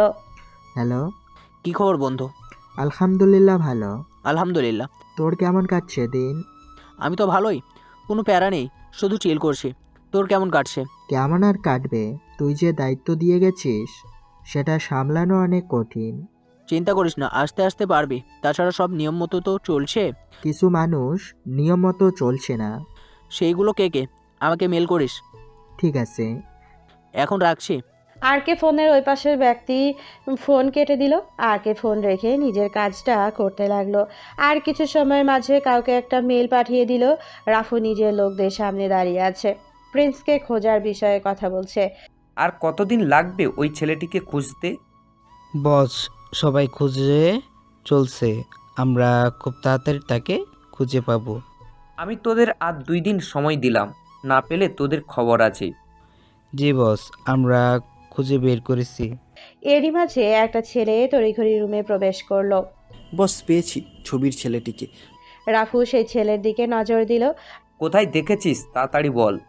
বস, তাকে আমি ঢাকা ভার্সিটিতে ঢুকতে দেখেছি। ঢাকা ভার্সিটিতে? খুব ইন্টারেস্টিং। আচ্ছা, তার কাছে কি স্টুডেন্ট ব্যাগ ছিল? জি বস, আমার মনে হয় সে ওইখানে পড়াশুনো করছে। ঠিক আছে, এখন তোরা যেতে পারিস। ওকে বস। রাফু সব লোক রুম থেকে বেরিয়ে গেল। রাফু প্রিন্সের পিক নিজের হাতে নিয়ে দেখতে লাগলো। খুব তাড়াতাড়ি তোর সাথে দেখা হবে, কিন্তু আফসোস সেই দিন তোর জীবনের শেষ দিন হবে, কারণ এই রাফু তোর জমদূত হবে। কথাগুলো বলে হাসতে লাগলো রাফু। তার ফোন বের করে কাউকে ফোন দিল। হ্যালো আরিফ, জি বস, বলেন। তোকে একটা কাজ করতে হবে। আদেশ করুন বস। আমার অ্যাডমিশন নিয়ে দিবি ঢাকা বিশ্ববিদ্যালয়ে। আর একটা পিক দিচ্ছি, ওই ছেলে যেই ক্লাসে পড়ে সেটাতেই। বস, এটা তো খুব টাফ। এইসব কিছু শুনতে চাই না আমি। আর এটা জানি ভর্তি হতে কোনো সমস্যা হবে না তোর, কারণ তুই তো। বস, আর বলতে হবে না, আপনি পিক পাঠিয়ে দিন আর আমি চেষ্টা করছি। অলরেডি পিক দিয়েছি, আজ রাতের মাঝে কাজ হওয়া চাই। ওকে বস। রাফু ফোন কেটে দিল। অন্যদিকে আরিফ পিকটা দেখে কিছু সময় তাকিয়ে রইল, তারপর নিজের কাজ করতে লাগলো। অনেক সময় পর কম্পিউটারের স্ক্রিনে ডান লেখা উঠল। এটা দেখে আরিফের মুখে চওড়া হাসি ফুটে উঠল। তারপর রাত 10টা, মাহিম আর মারুফ বই নিয়ে পড়তে বসেছে। দুইজন পড়ছে আর মাঝে মাঝে গল্প করছে। হঠাৎ মাহিমের ফোন ভাইব্রেট হতে লাগলো। তোর ফোন বাজে, দেখ কে ফোন দিয়েছে। মারুফের কথা শুনে মাহিম টেবিলের উপর থেকে ফোন নিল। একটা অন্য নাম্বার থেকে কল আসার জন্য মাহিম ফোনটা ধরল না, তাই ফোন বেজে কেটে গেল। কি রে, ধরলি না? আরে আননোন নাম্বার, তাই রিসিভ করি নাই। কে হয়তো ভুল করে দিয়ে পাঠাইছে। ও আচ্ছা। দুইজন আবার পড়তে লাগলো, কিন্তু বেশি সময় নয়, তার আগেই আবার কল আসলো। দেখ ভাইকে ফোন করছে, ধরে কথা বল, পরে অনেক ডিস্টার্ব করছে। আচ্ছা তুই পড়, আমি দেখছি কে ফোন দিছে। এইটা বলে মাহিম ফোন নিয়ে বাইরে চলে আসলো। তারপর ফোন রিসিভ করে কানের কাছে ধরলো। যখনই হ্যালো বলতে যাবে, ফোনের ওই পাশ থেকে একটা মেয়েলি কণ্ঠ ভেসে আসলো। হ্যালো, কখন থেকে ফোন দিচ্ছি, রিসিভ করতে কি হচ্ছে? এত সময় লাগে নাকি একটা ফোন রিসিভ করতে? ফোন রিসিভ করা নিয়ে একটা মেয়ে এত কথা বলবে মাহিম ভাবতেই পারেনি। তাছাড়া কণ্ঠ শুনে কেমন পরিচিত লাগছে। কে আপনি? কে আমি জানা লাগবে না, এত সময় কই ছিলে সেটা বলো। ফোন দিচ্ছি, রিসিভ করনি কেন প্রথমবারে? দেখুন, আজাইরা কথা রেখে পরিচয় দেন, না হলে আমি ফোন কেটে দিব। আমার অনেক কাজ আছে। এই ফোন কাটার না মানলেই তোমার খবর করে ছাড়বো কাল। আরে কে আপনি? যদিও মাহিম কিছুটা আঁচ করতে পারছে ফোনের ওই পাশের মেয়েটিকে, তবুও জিজ্ঞেস করলো। আমি জেসি, তোমার না হওয়া। তারপর আর কিছু বললো না। ও আচ্ছা, এই সময় কেন ফোন দিয়েছেন? ফোন দিয়েছি কারণ তোমার সাথে আমার কথা বলতে ইচ্ছে হলো। কিন্তু আমার ইচ্ছা করছে না, আমার অনেক কাজ আছে। ফোন রাখেন। ধুর, এই রাতে আবার কিসের কথা? সেটা আপনাকে বলতে পারবো না। আচ্ছা, চুরি টুরি করো নাকি? ধুর, আপনার শুধু আজাইরা কথা। ফোন কাটেন। এই কথা বলে মাহিম নিজেই ফোন কেটে দিল। এত কথা বলতে পারে এই মেয়ে, না দেখলে বুঝতেই পারতাম না। কথাগুলো বিড়বিড় করে বলতে বলতে মাহিম রুমের মাঝে প্রবেশ করলো। কাকে না দেখলে কিছুই বুঝদিস না। মাহিমের বিড়বিড় করে বলা কথা মারুফ শুনে জিজ্ঞেস করলো। আরে তোকে একটা মেয়ের কথা বলছিলাম না? হ্যাঁ, তোদের প্রতিদিন জ্বালাই। হ্যাঁ, সেই মেয়ে ফোন করেছিল। বাহ, তাই নাকি? কি কি বললো শুনি? যে একটা না 10+ কথা বললি। আজাইরা কথা শুনতে হবে না তোর। হ্যাঁ বুঝছি, তো কেমন কথা? সে যেমনই হোক, তোর নাম্বার পেলো কিভাবে? গতকাল ভার্সিটি থেকে নিয়েছে।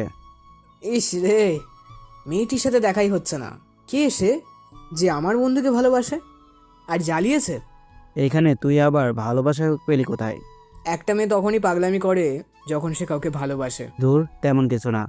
গাধা, যাই হোক, তোকে একটা কথা বলতে চাচ্ছিলাম। বল। কাঁধ, আমি একটু বাসায় যাব, অনেক দিন হলো যাইনি। তুই কি আমার সাথে যাবি নাকি একলা থাকতে পারবি? দূর বেটা, অনেক দিন পর বাসায় যাচ্ছিস, কয়েকদিন থাকবি, তারপর আসবি। আমি গিয়ে কি করব তোর সাথে? তাছাড়া আমি ভার্সিটিতে ক্লাস করব। আচ্ছা ঠিক আছে, এখন ঘুমিয়ে পড়। আর মনে রাখিস, এসে কিন্তু তোর না হওয়া গার্লফ্রেন্ডের সাথে দেখা করব। গার্লফ্রেন্ড না, অপরিচিত মেয়েটি হবে। সেটা সময় বলে দেবে। 2 দিন পর। মেধা, নাফিস, নেহা আর তার কিছু বন্ধু মিলে নতুন ভার্সিটিতে আসা ছেলে মেয়েদের র্যাগ করছে। এটা তাদের নিত্যদিনের কাজ। প্রতিদিন কেউ না কেউ তাদের র্যাগের শিকার হয়, আর সেটাই ঘটেছে। একটা ছেলেকে বিভিন্নভাবে র্যাগ করছে।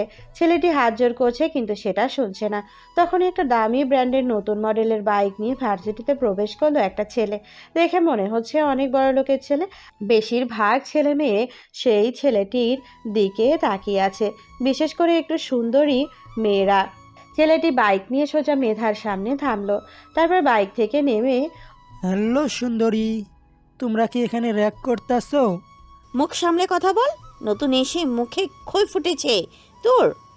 আর বিউটিফুল গার্ল, তোমার মুখে এমন অমধুর কথা কেন? দেখ, বেশি বাড়াবাড়ি করিস না, তাহলে ফল ভালো হবে না। আই লাভ ইউ জান। অচেনা ছেলে থেকে এইসব কথা শুনে মেধার মাথা বিগড়ে গেল।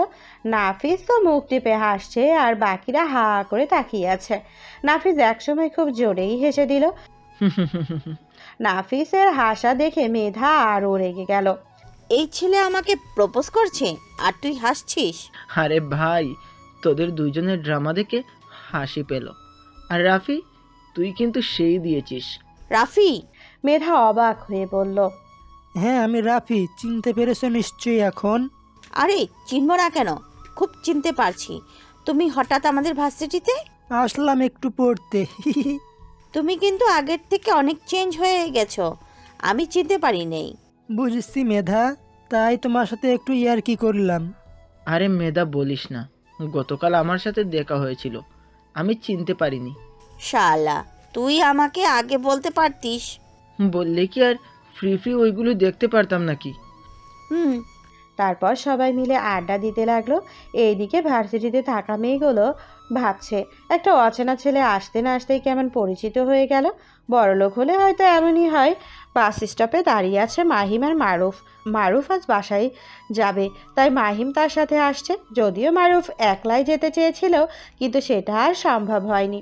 মাহিম তার সাথেই আসছে। আরে এখনো অনেক সময় আছে। জানি। আচ্ছা, রেস্টুরেন্টে কাজে যাস সময় মতো। সেটা আর বলতে না গেলে চলবে কেমন করে আমার? সেটাই, দেখে শুনে কাজ করিস। সেটা নিয়ে চিন্তা করতে হবে না, এই কয়েকদিন সব শিখে ফেলেছি। আর ভার্সিটিতে গিয়ে মেধার গ্যাংয়ের সামনে যাস না যেন। পাগল নাকি? ওদের সামনে তো যাব না। গুড। আর হ্যাঁ, আরেকটি কথা। বল। মেয়েটিকে প্রপোজ করে দে। তুই শালা যা তো, এত খোঁজ খবর তো নিতে হবে না। তারা দুইজন কথা বলার মাঝে একটা বাস আসলো। মারুফ নিজের ব্যাগ নিয়ে বাসে উঠল। সাবধানে থাকিস মাহিম। আচ্ছা, তুইও সাবধানে যাস, আর গিয়ে ফোন দিস। ওকে। মারুফকে বাসে তুলে দিয়ে মাহিম ভার্সিটিতে চলে আসলো। ভার্সিটিতে ঢুকে মেধাদের বসার জায়গায় আজ নতুন একটা মুখ দেখলো। মাহিম আজ তার র্যাগ না করে আড্ডা দিচ্ছে। মাহিম খুব অবাক হলো। মুচকে এসে মাথা নিচু করে তাদের পাশ কাটিয়ে চলে গেল। গিয়ে নিজের বসার জায়গায় বসে রইল একলা। চারপাশে সবাই নিজেদের বন্ধু নিয়ে আড্ডা দিচ্ছে, আর মাহিম একলা বসে আছে। কিছু সময় পর সেখানে জেসি আসলো। তারপর মাহিম চড়ুল গাছের নিচে বসে আছে। তখনই সেইখানে জেসি আসলো আর মাহিমের পাশে বসে পড়ল। মাহিম একবার তার দিকে তাকিয়ে আবার সামনের দিকে তাকালো। কেমন আছো? ভালো। আজ এত তাড়াতাড়ি যে? এমনি। আচ্ছা, তোমার কোনো বন্ধু নেই? আছে। কই দেখি না তো। সময় হলেই দেখবে, এখন সে বাসায় গেছে। ও আচ্ছা, এই শোনো, তোমাকে একটা কথা বলার ছিল। কি বলবে, তাড়াতাড়ি বলো। আসলে হয়েছে কি, জেসি বলতে লজ্জা পাচ্ছে, তাই মাথা নিচে করে নিল। কি হলো বলো, এত সময় তো ভালোই বকবক করলে, এখন চুপ হয়ে গেলে কেন? আসলে কথাটি বলতে না আমার খুব লজ্জা করছে। ও মা, আমার কাছে আসলে আপনি যত কথা বলেন, লজ্জা করে না? আর এখন কথা বলতে লজ্জা পাচ্ছেন? কথাটি লজ্জার? মাহিম এবার জেসির দিকে তাকালো, তারপর মনে মনে বলল, এ আবার কোনোভাবে মারুপের বলা কথাগুলো বলবে না তো? যদি এমন হয় তাহলে কি করব আমি? আচ্ছা শোনো, আমি তোমাকে ভালোবাসি, প্রথম দেখায় তোমাকে ভালোবেসে ফেলেছি। জেসি চোখ বন্ধ করে এক নিঃশ্বাসে বলে ফেলল, আপনার বলা শেষ? এখন উত্তর দাও। দেখুন, আমি ইচ্ছে করলে আপনার সাথে খারাপ ব্যবহার করতে পারি, কিন্তু না, আপনাকে ভালোভাবে বলছি, আমি আপনার ভালোবাসতে পারবো না। কেন পারবে না বলো আমাকে? আমি দেখতে খারাপ নাকি বেশি বকবক করি তাই, নাকি ছ্যাঁচড়ামি করি তাই? জেসির কথা শুনে মাহিম একটা দীর্ঘশ্বাস ফেলল। সেটা বড় কথা নয়, ভালোবাসার ব্যাপার না, কিন্তু ভালোবাসার মানুষটিকে সারা জীবনের জন্য পাওয়া বড় বিষয়। মানে? তোমাকে ভালোবেসে বিয়ে করে নিজের কাছে রাখতে না পারলে আমি ব্যর্থ। তাহলে ভালোবেসে কি হইল বলো? বিয়ে করে নিলে তো হবে। বিয়ে করলেই হবে? আর তোমার মা বাবা আমার মতো বেকার ছেলের সাথে বিয়ে দিবে? যে কোনো একটা কাজ পেলেই হবে। তুমি বাসায় বলে দেখো তুমি গরিব ঘরের ছেলেকে ভালোবাসো, তাই হবে। তাহলে তুমি মেনে নিবে? ভেবে দেখতে পারি। তাহলে তুমি ভাবা শুরু করে দাও, কারণ আমার পরিবার অলরেডি তোমার কথা জানে। কিভাবে কি? সেটা না হয় পরে শোনো। রাফি, মেধা, নাফিস এরা বসে আড্ডা দিচ্ছিল। তখনই রাফির নজর মাহিমের দিকে পড়ে। তোর আড্ডা দে, আমি বাইক রেখে আসছি। ঠিক আছে মেধা, চল। রাফি সেখান থেকে বাইক নিয়ে চলে আসলো আর ঠিক মাহিমের কাছাকাছি আসলো। বাহ, পেয়ে গেছি। কিন্তু সাথে এই মেয়েটিকে নিশ্চয়ই গার্লফ্রেন্ড হবে। মেয়েটি যেহেতু সুন্দর, তাহলে আমি না হয়। রাফি এটা বলে ডেভিল স্মাইল দিল। আচ্ছা তুমি ক্লাসে যাও। ঠিক আছে, যাচ্ছি। তুমি কিন্তু ছুটির পর অপেক্ষা করবে আর রাতে ফোন ধরবে, না হলে। ঠিক আছে, এখন আপনি যান। মাহিমের কথা শুনে জেসি টুকুস করে একটা চুমু খেলো, সাথে সাথে মাহিম গালে হাত দিল। এটা কি হলো? কি হলো দেখতেই পারলে। যদি আরেকবার আপনি বলেছেন তাহলে খবর আছে। কিন্তু? কোনো কিন্তু নয়। এটা বলে জেসি আরও কিছু কথা বলে চলে গেল। মাহিম হবার মতো রাফি মেধাদের কাছে ফিরে গেল। দোস্ত দেখ তো ওই মেয়েটি কেমন। জেসি চলে যাওয়ার দিকে ইঙ্গিত করে। ওই ক্ষেতের কথা বলছো কেন? ওরে আমার ভালো লাগছে। কি এত রেগে? তোমার ওই ছোট লোককে ভালো লাগে? এইটা শুনে মেধা মনে মনে বলল, এতদিন আমি তোমাকে ভালোবাসি সেটা বলতে পারিনি, আর ওই ছোট লোককে কিনা তুমি পছন্দ করলে? কোনোভাবেই আমি ওরে তোমার জীবনে আসতে দেব না। এই মেধা হবে একমাত্র রাফির বউ, আর কেউ না। দরকার হলে ওই ছোট লোককে সারা জীবনের জন্য ঘুম পাড়িয়ে দিব। কিরে মেধা, কথা না বলে ভাবিস কি এত? কিছু না, অনেক সময় তো আড্ডা দিলাম। চলো কোথাও থেকে ঘুরে আসি। আজ যাব না, আজ একটু ক্লাস থেকে আসা যাক। বুঝিস তো আজ প্রথম দিন। ঠিক আছে মেধা, চল আজ গিয়ে ক্লাস করি। ওকে। চারজন মিলে নিজেদের ডিপার্টমেন্টে চলে আসলো আর বাকিরা নিজেদের ক্লাসে। মেধা এসে নিজের আসনে বসলো আর পাশে রাফিকে বসার জায়গা করে দিল। রাফি বসার আগে ক্লাসের সবার দিকে একবার করে চোখ বুলিয়ে নিল। সবার শেষে ব্রেঞ্চে গিয়ে তার চোখ আটকে গেল খোলামেলা পোশাকে খ্যাত সেজে থাকা ছেলেটি। রাফি মুচকি এসে মেধার পাশে বসে পড়ল। আচ্ছা মেধা, তোমার ক্লাসে যে খ্যাত আছে জানতাম না। কই? ওই যে পিছনে। ও আচ্ছা, মাহিমের কথা বলছো। এটা তো নতুন খ্যাত। আরেকটি আছে এর বন্ধু, দুইজন রেস্টুরেন্টে কাজ করে। ভেরি ইন্টারেস্টিং ব্যাপার। কেন? এমনি।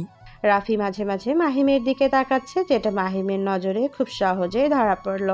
মাহিম সেটা আমলে নিল না, নিজের মতো ক্লাস করতে লাগলো। ক্লাস শেষে মাহিম বাইরে চলে গেল, নিজের মতো ভার্সিটি থেকে বেরিয়ে রাস্তায় দাঁড়ালো। তখনই তার ফোনে কল আসলো। নাম্বার দেখে বুঝে গেল কে কল দিয়েছে। হ্যালো। তোমাকে আমি ক্লাস করে দাঁড়াতে বলেছি আর তুমি চলে যাচ্ছ মানে? জেসির কথা শুনে মাহিম চারপাশে তাকিয়ে দেখলো জেসি আছে নাকি। কই যাচ্ছি না তো, বাইরে দাঁড়িয়ে আছি। সেটা তো আমি দেখতেই পাচ্ছি। আচ্ছা তুমি তাড়াতাড়ি যাসো। মাহিম ফোন কেটে রেখে দিল। আল্লাহ, এই মেয়ে কি সবসময় আমাকে নজরে রাখে, বুঝলাম না। জেসি এসে বলল, এই যে মিস্টার, কার কথা ভাবছেন? কারো কথা না। বুঝছি, আমার কথা ভাবতেছিলে। আমার কাজ নেই, তোমার কথা ভাববো। আর কিছুদিন গেলেই শুধু আমার কথাই ভাববে, দেখে নিও। মাহিম মনে মনে বলল, তোমার কথা তো আমার মনে চলে, সেটা যদি তোমাকে জানানো যেত। আচ্ছা, তোমার কি ভাবের রোগ হলো, যেই ভাবনার জগতে হারিয়ে যাচ্ছ? আচ্ছা বলো, কেন দাঁড়াতে বললে? আজ আমি তোমার বাড়ি চিনব। এই একদম না, আমি মেসে থাকি, সেখানে কোনো মেয়ে এলাও নয়। তো আমি ভিতরে যাব নাকি শুধু বাইরে থেকেই চলে আসব? আরেকদিন নিয়ে যাব, আজ নয়। আমি আজ দেখতে চাই, কারণ আজ আমার হাতে অনেক সময় আছে। কিন্তু আমার হাতে সময় নেই, প্লিজ আজ না। ঠিক আছে, তোমার কথা মানলাম। দুজনে কিছু সময় কথা বলে দুই দিকে চলে গেল। মাহিম বাসায় না ফিরে সোজা রেস্টুরেন্টে চলে গেল। আজ এত লেট কেন? স্যার একটা বেশি ক্লাস ছিল তাই। তোমারে কোনো কথা শুনতে চাই না। নেক্সট থেকে এমন হলে কাজে আসার দরকার নেই। Sorry sir. মাহিম নিজের ব্যাগ রেখে তাড়াতাড়ি রেস্টুরেন্টের কাজের কাপড় পরে নিল, তারপর কাজ করতে লাগলো। কাজের ফাঁকে রেস্টুরেন্ট থেকে দুপুরের খাবার খেয়ে নিল, যেটা কর্মচারীদের জন্য প্রাপ্য। নষ্ট খাবার। রেস্টুরেন্ট থেকে ফিরতে ফিরতে রাত হয়ে গেল মাহিমের। কোনো রকম ব্যাগ রেখে এই শীতের মাঝে কাঁপতে কাঁপতে গোসল সেরে নিল। তারপর তাড়াতাড়ি করে বাথরুম থেকে বেরিয়ে জ্যাকেট পরে নিল। ল্যাপের নিচে বসে শীতে কাঁপছে হালকা মাহিম। উফ, কি ঠান্ডা পানি! ট্যাপের পানি দিয়ে এই শীতে কেউ গোসল করে? মনে হচ্ছে ফ্রিজে রাখা ঠান্ডা পানি।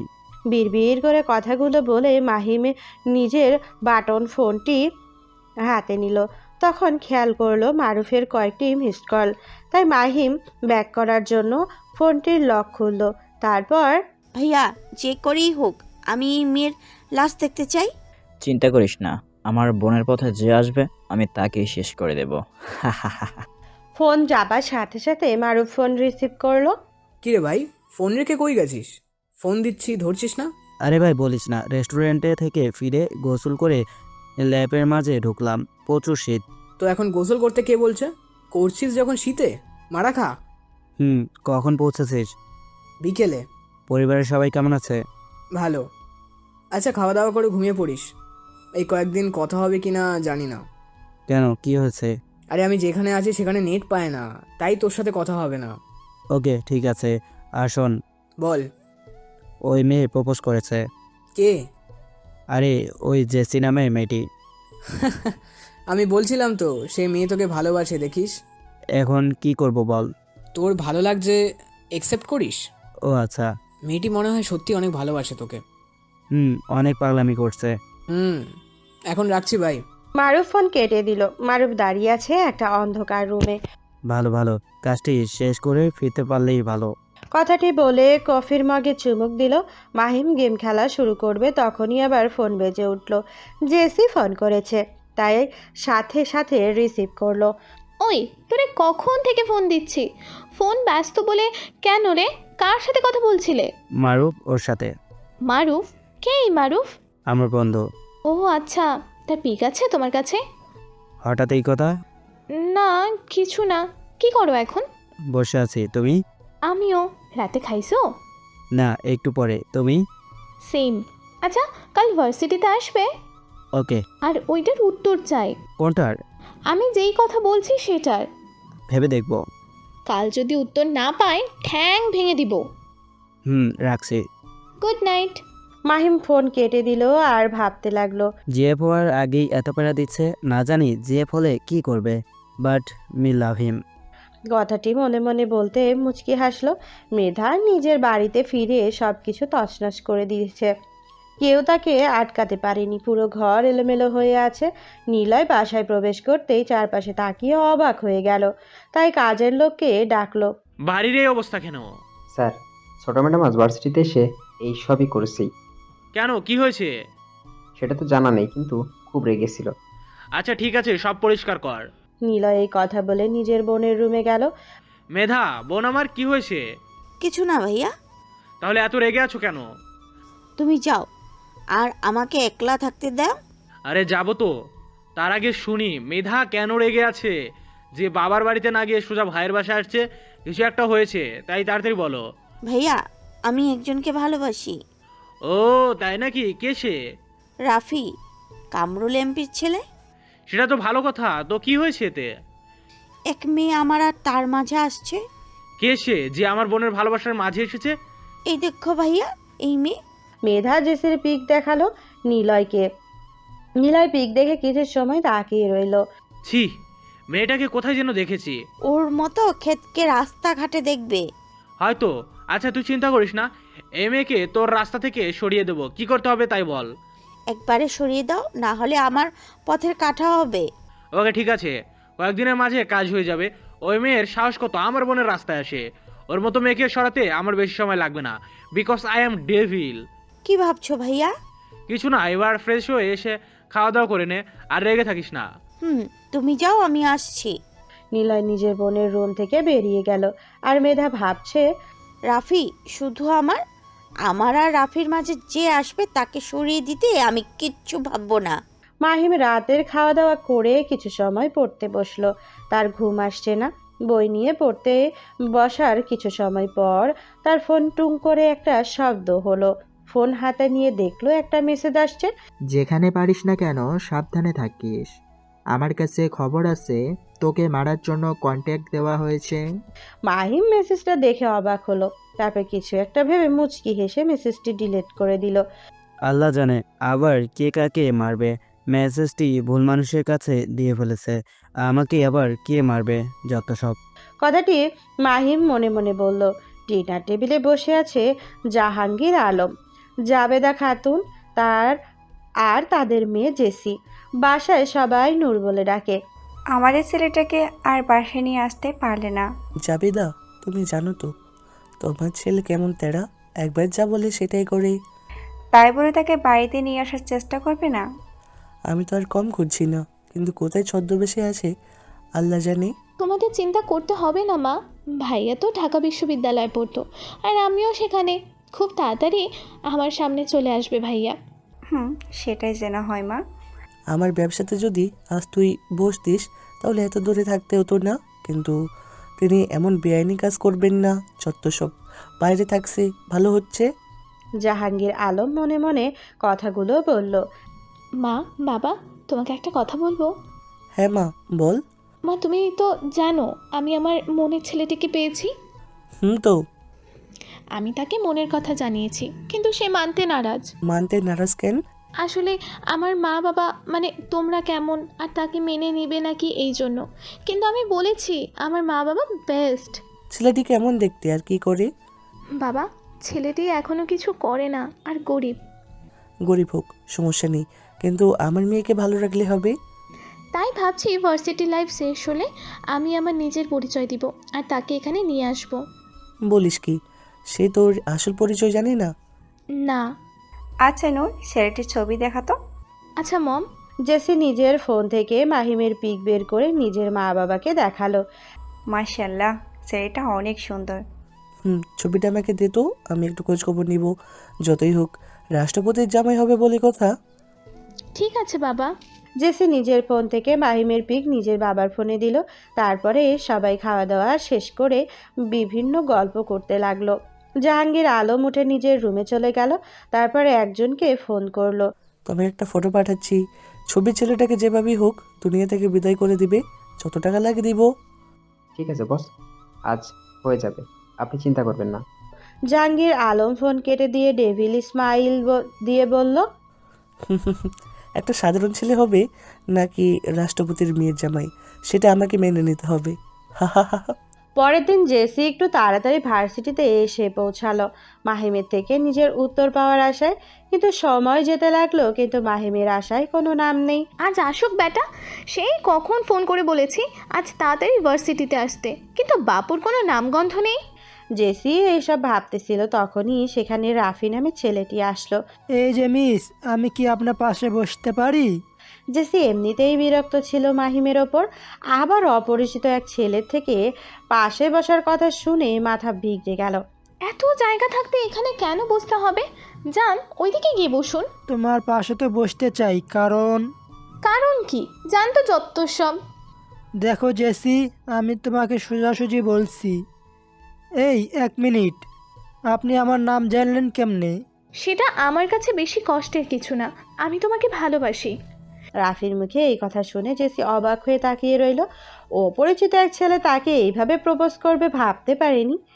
দেখুন, আমি আপনাকে চিনি না, তাই এইসব কথা রেখে আপনি এখান থেকে যান তো। জেসি, আমি তোমাকে প্রথম দেখাতে ভালোবেসে ফেলেছি। আপনার নাজাইরা কথা শোনার টাইম নেই আমার, আর তাছাড়া আমার বয়ফ্রেন্ড আছে। তুমি মিথ্যা বলছো জানি।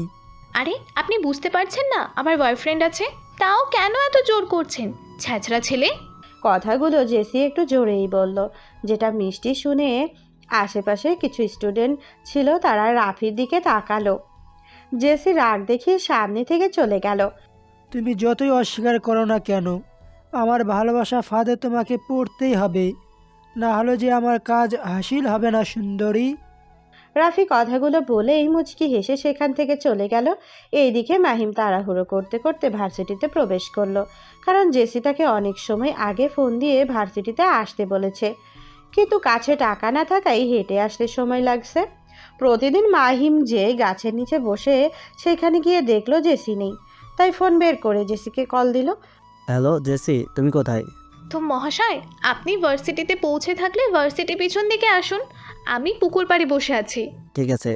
মাহিম দ্রুত পায়ে হেঁটে জেসির কাছে চলে আসলো। এসে দেখলো জেসি বিড়বিড় করে কি যেন বলছে। এই জেসি, বিড়বিড় করে কি বলছো? তোমার জীবন কিভাবে নরক করব সেই সব প্র্যাকটিস করছি। কি বলো তুমি? আমি কি করছি? কি করিস নাই? হ্যাঁ, সেই কখন বলেছি, আর এখন আসার সময় হচ্ছে। আর বলো না, বাসা থেকে বের হতে একটু লেট হয়ে গেছে। রাগ তোর লেট, যেটা বলার কথা ছিল সেটা বল। বলাই লাগবে। হ্যাঁ, আমি শোনার জন্য অধীর আগ্রহে রয়েছি। মাহিম চারপাশে তাকিয়ে দেখলো কেউ তার দিকে তাকিয়ে আছে নাকি। তারপর জেসিকে আস্তে করে বলল, I love you too Jessie. কি বললে? আমি শুনতে পাইনি। আমি তো জোরেই বললাম। তাও শুনতে পাইনি। আমি তোমাকে ভালোবাসি জেসি। আমিও তোমাকে ভালোবাসি মাহিম, কিন্তু তুমি এত আনরোম্যান্টিক কেন? এখানে আবার এই কথা বলার মানে কি? অন্যের বয়ফ্রেন্ড কত সুন্দর করে প্রপোজ করে, আর তুমি? দেখো জেসি, আমি আগেই বলেছি অন্যের মতো আমি কিছু করতে পারবো না। যদি অন্যের মতো লাগে তাহলে তেমন খুঁজে নাও। আরে বাবু, রাগ করছো কেন? আমি এমনি বলছি, চলো ওইখানে গিয়ে বসি। দুইজন পুকুর পাড়ে এসে বসলো। তোমার কথা বাসায় বললাম। ও তারপর? আর কি, তারা রাজি। এখন শুধু তোমার পড়াশোনা শেষ করার পালা। ও আচ্ছা, এত তাড়াতাড়ি তোমার পরিবার মেনে নিল? মানবে না তো কোথায় যাবে? আমি কি তোমাকে আজ থেকে ভালোবাসি নাকি? মানে? না মানে কিছু না। জেসি কিছুটা তুতলিয়ে বলল। কি হলো বলো? এর আগেও তুমি এমন কিছু বলতে গিয়ে আটকে গিয়েছিলে। তেমন কিছু না, অন্য কথা বলো। মাহিম দেখলো জেসি বলতে চাইছে না, তাই আর কিছু বলল না। আচ্ছা, তোমার পরিবারে কে কে আছে? পরিবার বলতে আমি আর আমার এক চাচা আর বাবা। তোমার? আমার মা, বাবা আর ভাই। ও আচ্ছা, তুমি সারা জীবন আমাকে ভালোবাসবে তো? একদম, অনেক প্রতীক্ষার পর তোমাকে পেয়েছি, কখনো ছাড়ার নাম নেই। আমিও তোমাকে এই কয়েকদিনে অনেক ভালোবেসে ফেলেছি, তাই ছাড়ছি না সহজে। রাতে জেসি মিলির সাথে ফিল্ম দেখে রিকশায় করে বাসায় ফিরছে।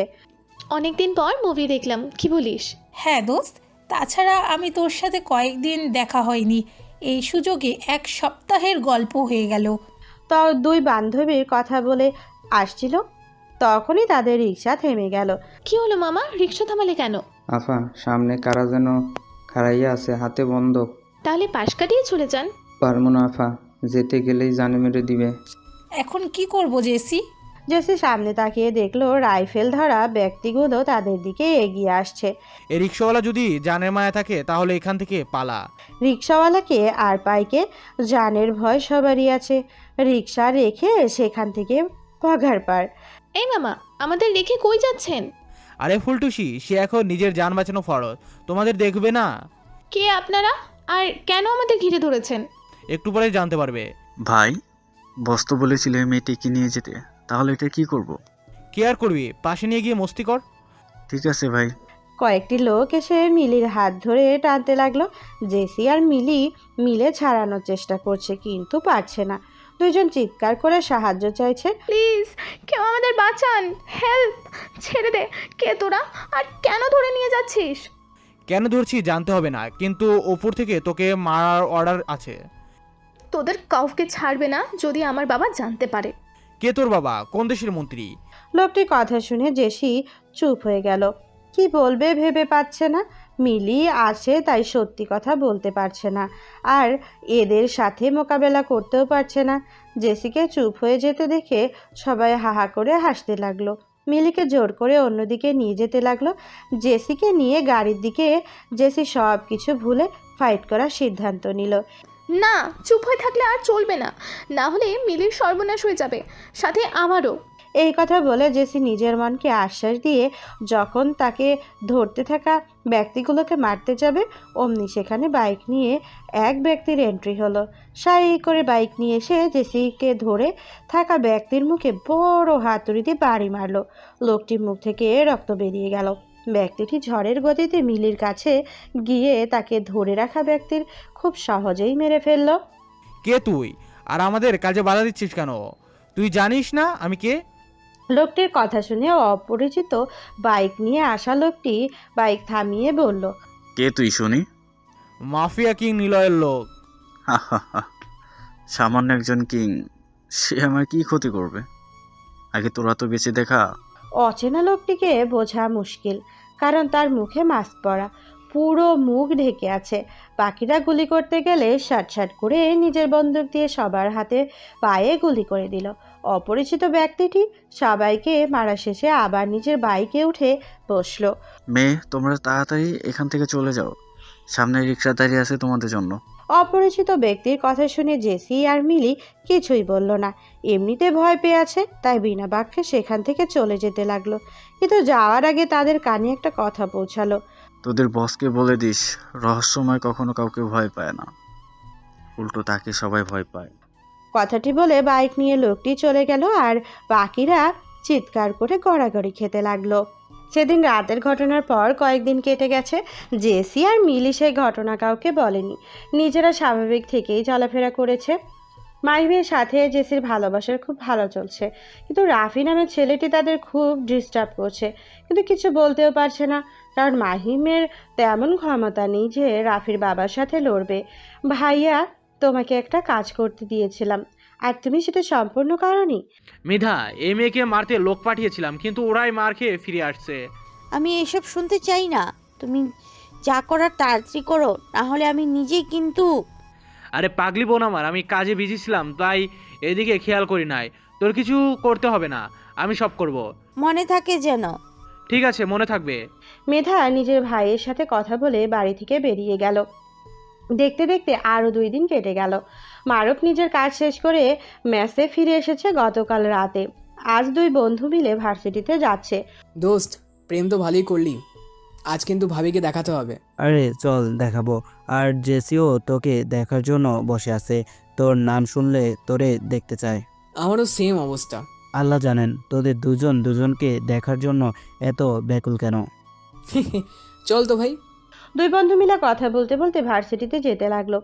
ঠাস ঠাস পড়ার পর 2টা থাপ্পড় পড়ল রাফির গালে। থাপ্পড়ের শব্দ শুনতে পেরে আশেপাশের লোক সবাই রাফির দিকে তাকিয়ে আছে, এমনকি রাফির বন্ধুরা এগিয়ে আসলো। তোকে কতবার বলবো আমি তোর সাথে প্রেম করব না, তবুও কেন ছাছড়ার মতন আসিস? লজ্জা করে না তোর? বলছি আমার বয়ফ্রেন্ড আছে, তাও এমন করতে আসিস? কথাগুলো জেসি চিল্লিয়ে বলল। ছোট লোকের মেয়ে, তোর এত বড় সাহস আমার রাফির গায়ে হাত দেওয়া?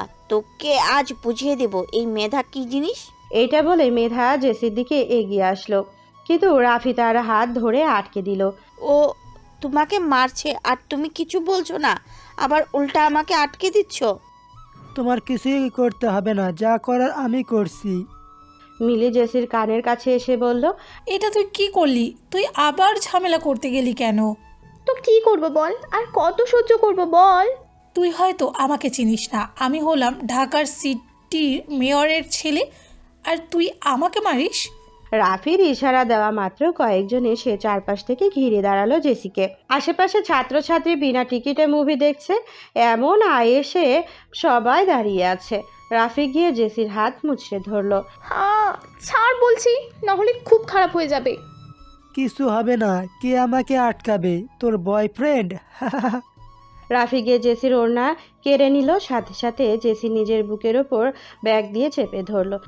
দেখ আমার ওড়না ফেরোতে, না হলে খুব খারাপ হয়ে যাবে। কি করবি আমাকে? এটা বলে জেসির দিকে এগোতে গেল। দেখ, একদম জেসির দিকে এগোবি না। মিলি জেসির সামনে আসলো। এই তোরা এই মালটাকে ধর। তাই বলে রাফি মিলিকে ধাক্কা মারলো, আবার জেসির দিকে এগিয়ে যেতে নিল। ওয়াইম ভার্সিটিতে ওইখানে এত গোল কেন রে? জানি না, চল তো গিয়ে দেখি। চল গিয়ে দেখি কোন বিনোদন হচ্ছে। মাহিম আর মারুফ ভেতরে এসে দেখলো জেসির সাথে একজন খারাপ ব্যবহার করছে, যেটা দেখে দুজনেরই মাথা গরম হয়ে গেল। মাহিম এগিয়ে যাওয়ার আগেই মারুফ গিয়ে রাফির গায়ে লাথি দিল, সাথে রাফি গিয়ে দূরে পড়ল। কিছু বুঝে ওঠার আগেই মাহিম তো অবাক মারুফের কাজে। মাহিম যখনই জেসির কাছে এগিয়ে যাবে তখন জেসি মারুফকে জড়িয়ে ধরলো। ভাইয়া, এইটা বলে জেসি কান্না করে দিল। জেসির কথা শুনে মাহিম অবাক হয়ে গেল, সাথে মেধা আর তার বন্ধুরাও। কান্না করিস না বোন, তোর ভাইয়ের সাথে থাকতে তোর কেউ কোনো ক্ষতি করতে পারবে না। ও আমার সাথে অনেক খারাপ ব্যবহার করছে। আমি দেখছি, তুই চিন্তা করিস না। এইটা বলে মারুফ গিয়ে রাফির হাত থেকে ওড়না কেড়ে নিল, তারপর জেসির কাছে দিল। তোর এত বড় সাহস আমাকে মারা! এই সবাই মার এই শালাকে! আয় সব কটারে মেরে জ্যান্ত পুঁতে ফেলবো। আমার বোনের সাথে খারাপ আচরণ করা। মারুফের কথাগুলো শুনে বাকিরা যা অবাক হচ্ছে তার থেকে বেশি অবাক হচ্ছে মাহিম। রাফির লোকগুলো মারুফকে ঘিরে ধরলো, সবাই মারতে এগিয়ে আসলো। মারুফ খুব সহজেই তাদের টপকে দিল। রাফি একটা ছুরি নিয়ে মারুফের পেছনে মারতে যাবে। ভাইয়া, জেসির চিৎকার শুনে মারুফ পেছনে তাকিয়ে দেখলো রাফি তার দিকে ছুরি মারছিল, কিন্তু সেটা মাহিম হাত দিয়ে ধরে ফেললো।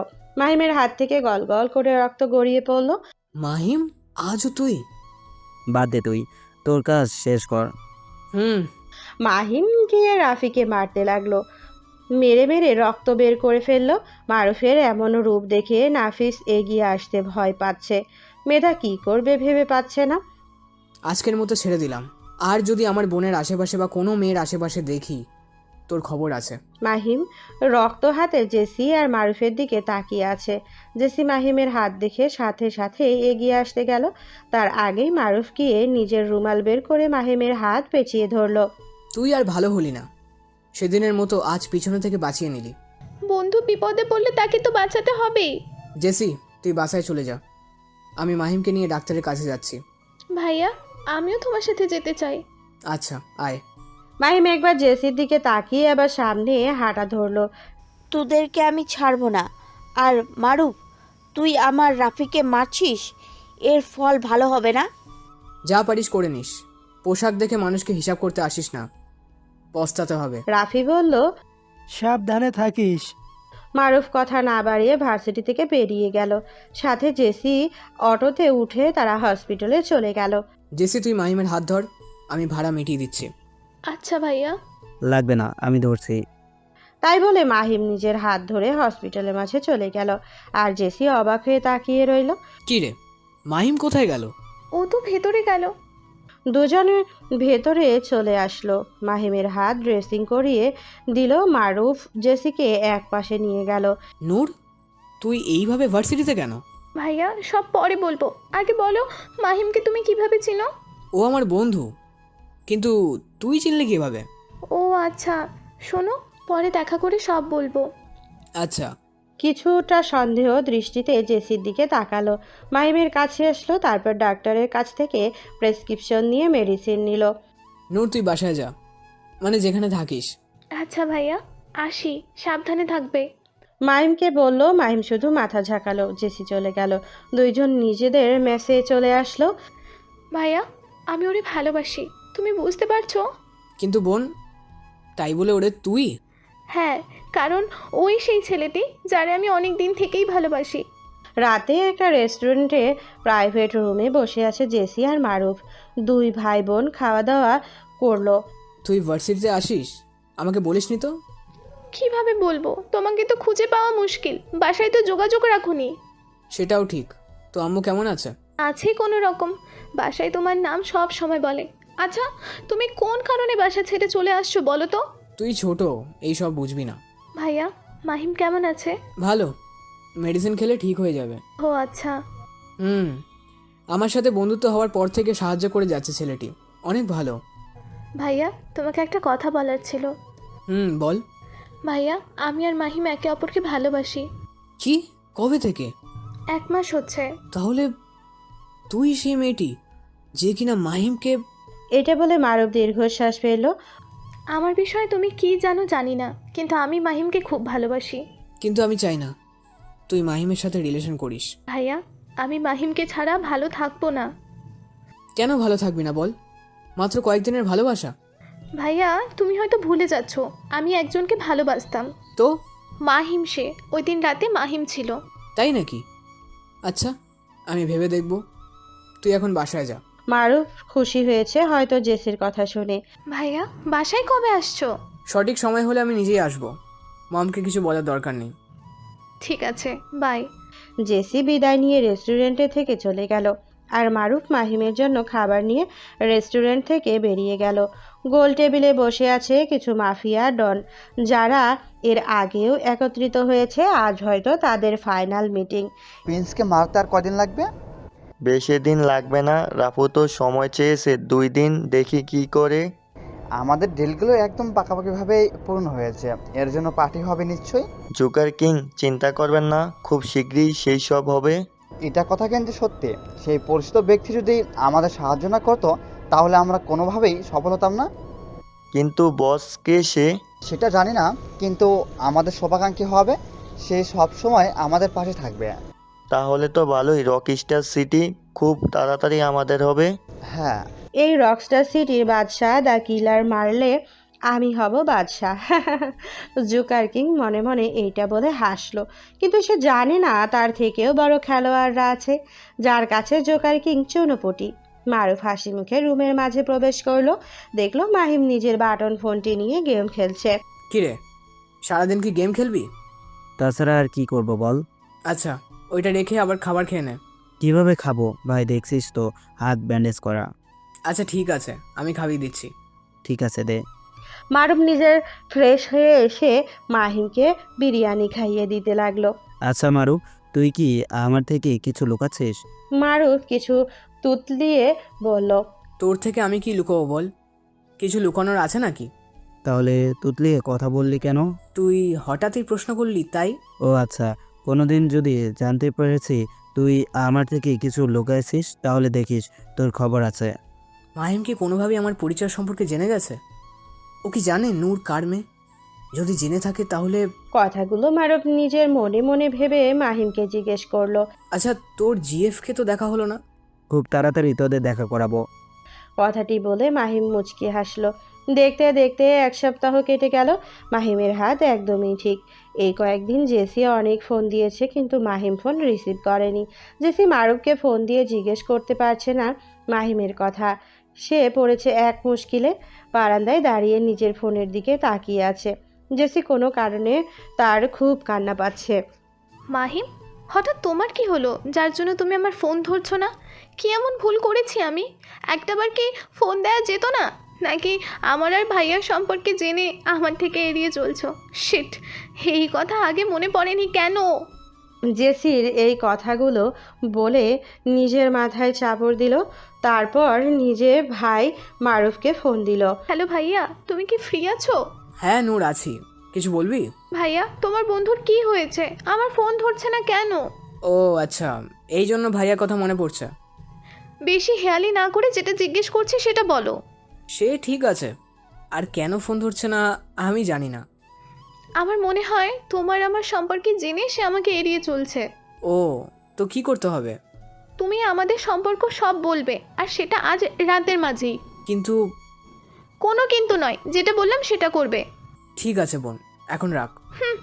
নিলয় ভাই, তোমার আর আমার টার্গেট একজন, তাই চলো হাত মিলাই। ঠিক আছে রাপু, তুমি যখন বলছো ঠিক আছে, কিন্তু আমার সাথে চালাকি করতে আসবে না। সেটা কখনো করব না। আমি দুইজন একসাথে হলে ভেবে দেখব কতটা এগিয়ে যাব। সেই জন্যই তোমার সাথে হাত মেলাতে রাজি হয়েছি। সব ঠিকঠাক করা আছে, এখন শুধু সময়ের অপেক্ষায়। সেটা খুব তাড়াতাড়ি আসবে, কিন্তু তুমি আমার বোনকে বিয়ে করতে রাজি তো? নিলয় ভাই, মেধাকে বিয়ে করতে আমার কোনো আপত্তি নেই। ঠিক আছে, তোমার সাথে আমার সব কিছু পাকাপাকি। ওকে। রাফি আর নিলয় দুইজন হাত মিলিয়ে কোলাকুলি করতে লাগলো। আমি বলছি যে তুমি দেশে ফিরে আসো, তোমার জীবনটা সংকটে। যেমনই হোক না, এখন ফিরছি না। আমার প্ল্যান মতে সব হচ্ছে। কিন্তু তুমি বুঝছো না, তোমাকে মারার জন্য সবাই উঠে পড়ে লেগেছে, এমনকি তোমার কাছের মানুষগুলোও। এসকে, তুমি চিন্তা করো না, আমাকে মারা এত সহজ নয়। আর সব কিছু হ্যান্ডেল করা আমার বাম হাতের খেলা। তোমাকে আর কিছু বলার নেই আমার। আর কে ইমেল দেখলাম, আর তোমারটাও। আমার হিসাব ক্লিয়ার, এখন শুধু আমাকে সরে যেতে হবে। মানে? হা, বুঝবে খুব তাড়াতাড়ি। আমি যোগাযোগ না করা পর্যন্ত তুমি আন্ডারগ্রাউন্ড থেকে কাজ করবে। ঠিক আছে বস। মাহিম, তুই কি বিজি আছিস? না, কেন? তোকে নিয়ে এক জায়গায় যেতাম। তো চল ঘুরে আসি। ঠিক আছে, রেডি হয়ে না। মারুফ এই কথা বলে জেসিকে SMS করে দিল যে তারা আসছে। মাহিম আর মারুফ ঢাকার হাতেই ছিলে চলে আসলো। আজকে কেন জানি চারপাশে কেউ নেই। মাহিম আর মারুফ এসে পৌঁছালো। কিরে, আজ চারপাশে লোকজন নেই যে, কিছু হচ্ছে নাকি? হবে তো, সামনে এগিয়ে চল, বুঝতে পারবি। ওকে। দুইজন সামনে এগিয়ে আসলো। মাহিম তাকিয়ে দেখলো খুব সুন্দর করে সেজে জেসি বসে আছে একটা গাড়িতে। তাদের থেকে গাড়ি থেকে নেমে আসলো জেসি। তোর বোন এখানে কেন? সে কি আমার বোন? তোর কিচ্ছু না? আমার আবার কি হবে? তোর বোন মানে আমারও। তোমারও কি বোন? এটা বলে জেসি রেগে মাহিমের দিকে তাকালো। বোন বললে একদমই জানে মেরে দেবো। জেসির কথা শুনে মাহিম মারুফের দিকে তাকালো। মারুফ সেটা বুঝতে পেরে বলল, আরে ভাই চিন্তা করিস না, আমি অন্য ভাইয়ের মতো না যে বোনের ভালোবাসা মানবো না। মারুফ তুই? আরে ভাই নূর আমাকে সব বলেছে, আর তুই হয়তো এই কারণে ফোন ধরছিস না, তাই তোকে আজ আমি সব বলার জন্য এখানে আসা। ও আচ্ছা। ভাইয়ার কথা শেষ হোক, তারপর আমি বুঝাবো আমার ফোন না ধরার ফল। জেসির কথা শুনে মাহিম ঢোকিল। তুই জানিস আমার বোন তোকে কবে থেকে ভালোবাসে? কবে থেকে? তোরে যেদিন একটা মেয়ের কথা বললাম সেদিন? একদমই না, সেই 1.5 বছর আগে থেকেই। মানে? আর কিছু বলতে যাবে তার আগেই পুরো হাতে ঝিলে ঘিরে ফেললো। মারুফরা কিছু বুঝে ওঠার আগে গ্যাস মেরে চারপাশে ধোঁয়ায় ভরে ফেললো। মাহিম মারুফ জেসি কাঁচতে লাগলো, চারপাশে কিছু দেখতে পাচ্ছে না। মাহিমকে নিয়ে গেলাম তোদের মাঝ থেকে, আজকে তার শেষ দিন। এই কথা শোনার সাথে সাথে মাহিমের মাথায় কে যেন আঘাত করলো। মাহিম, মাহিম তুমি ঠিক আছো তো? কিন্তু মাহিমের উত্তর পাওয়া গেল কেন? তারপর চারপাশ থেকে গাড়ি চলে যাওয়ার আওয়াজ শুনতে পেল। চারপাশে ধোঁয়া কেটে গেল। দুইজন মাহিমকে কোথাও দেখতে পারল না, এমনকি গাড়ির হুদি ইসও পেল না। ভাইয়া ওরা কারা ছিল? ওরা আমার মাহিমের কোনো ক্ষতি করবে না তো? চিন্তা করিস না পাগলি, তুই শান্ত হ। কিভাবে শান্ত হব? তুমি মাহিমের চিৎকার শুনলে তো? জেসি কান্না করতে লাগলো আর মারুফ সামনের জায়গায় কিছু রক্ত দেখে বিচলিত হয়ে গেল আর সাথে সাথে কাউকে ফোন করলো। রাত 3টে। খুলানহারা ব্রিজের ওপর চারপাশ থেকে গাড়ি এসে ভরে গেল। গাড়ি থেকে মাহিমকে দুইজন বের করলো। ব্রিজের পাশে নিয়ে আসলো আরেকটি গাড়ি থেকে নিলয় আর রাফি বের হয়ে আসলো। ভাই আপনারা আমাকে ধরে আনছেন কেন? মাহিম ধীর কণ্ঠে বলল। মাহিমের কথা শুনে দুইজন হাহা করে হাসতে লাগলো। আর কত লুকিয়ে থাকবি প্রিন্স, তোর খেল খতম। নীরার কথা শুনে আমি অবাক হয়ে চোখ তুলে তাকালো। তখনই তার সামনে 4 জনের মরদেহ নিয়ে এসে ফেললো, যাদের দেখে মাহিম চিৎকার করলো। তোদের সাহস কি করে হলো ওদের মারা?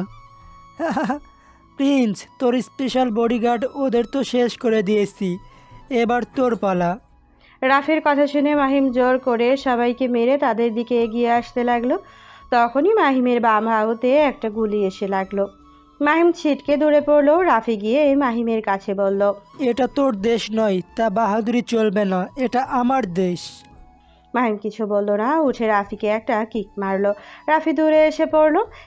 বাঘ যেখানে যাক না কেন, গর্জন তার পাল্টাবে না। সেটা বেশি সময় থাকবে না। এইটা বলে নিলয় পেছন থেকে বাড়ি মারলো মাহিমের মাথায়। সাথে সাথে মাহিম রাস্তায় পড়ে গেল। তোকে অনেক আগেই চিনে ফেলেছি, শুধু সময়ের অপেক্ষায় ছিলাম। রাফি এসে মাহিমের বুকে শর্ট করে কয়েকটি গুলি করলো, তারপর কয়েকটি পিক তুলে নিল। তোর কন্ট্রাক্ট নিয়েছি মারার, সেটা সম্পূর্ণ করলাম। I am a best contract killer Rafu. মাহিমের উঠে দাঁড়ানোর শক্তি নেই, কিন্তু কোনো কারণে তার মুখে হাসি লেগে আছে। নিলয় গিয়ে মাহিমের কানের কাছে একটা ফোন ধরলো। প্রিন্স বাবা, উপরে তোর বোনের কাছে ভালো থাকিস। ফোনের কথাটি শুনে মাহিমের অবস্থা আরও খারাপ হয়ে গেল। নিজের কানকে বিশ্বাস করতে পারছে না যে মারার আগে এটা শুনবে। রাফি গিয়ে মাহিমকে মেরে নদী থেকে ফেলে দিল। রাফি আর নিলয় দুইজনের ওপর থেকে সেটা দেখে হাতে হাত মিলালো। রাফি নিজের কানে ফোন রাখলো। অন্যদিকে নিলয়ও। তোমার বাকি টাকা পেয়ে যাবে খুব শীঘ্রই। আর ওয়েল ডান, কাজ তাড়াতাড়ি শেষ করার জন্য, আমার কাজটি আরও এগিয়ে দেওয়ার জন্য তোমাকে আমার পার্টনার করে নিলাম।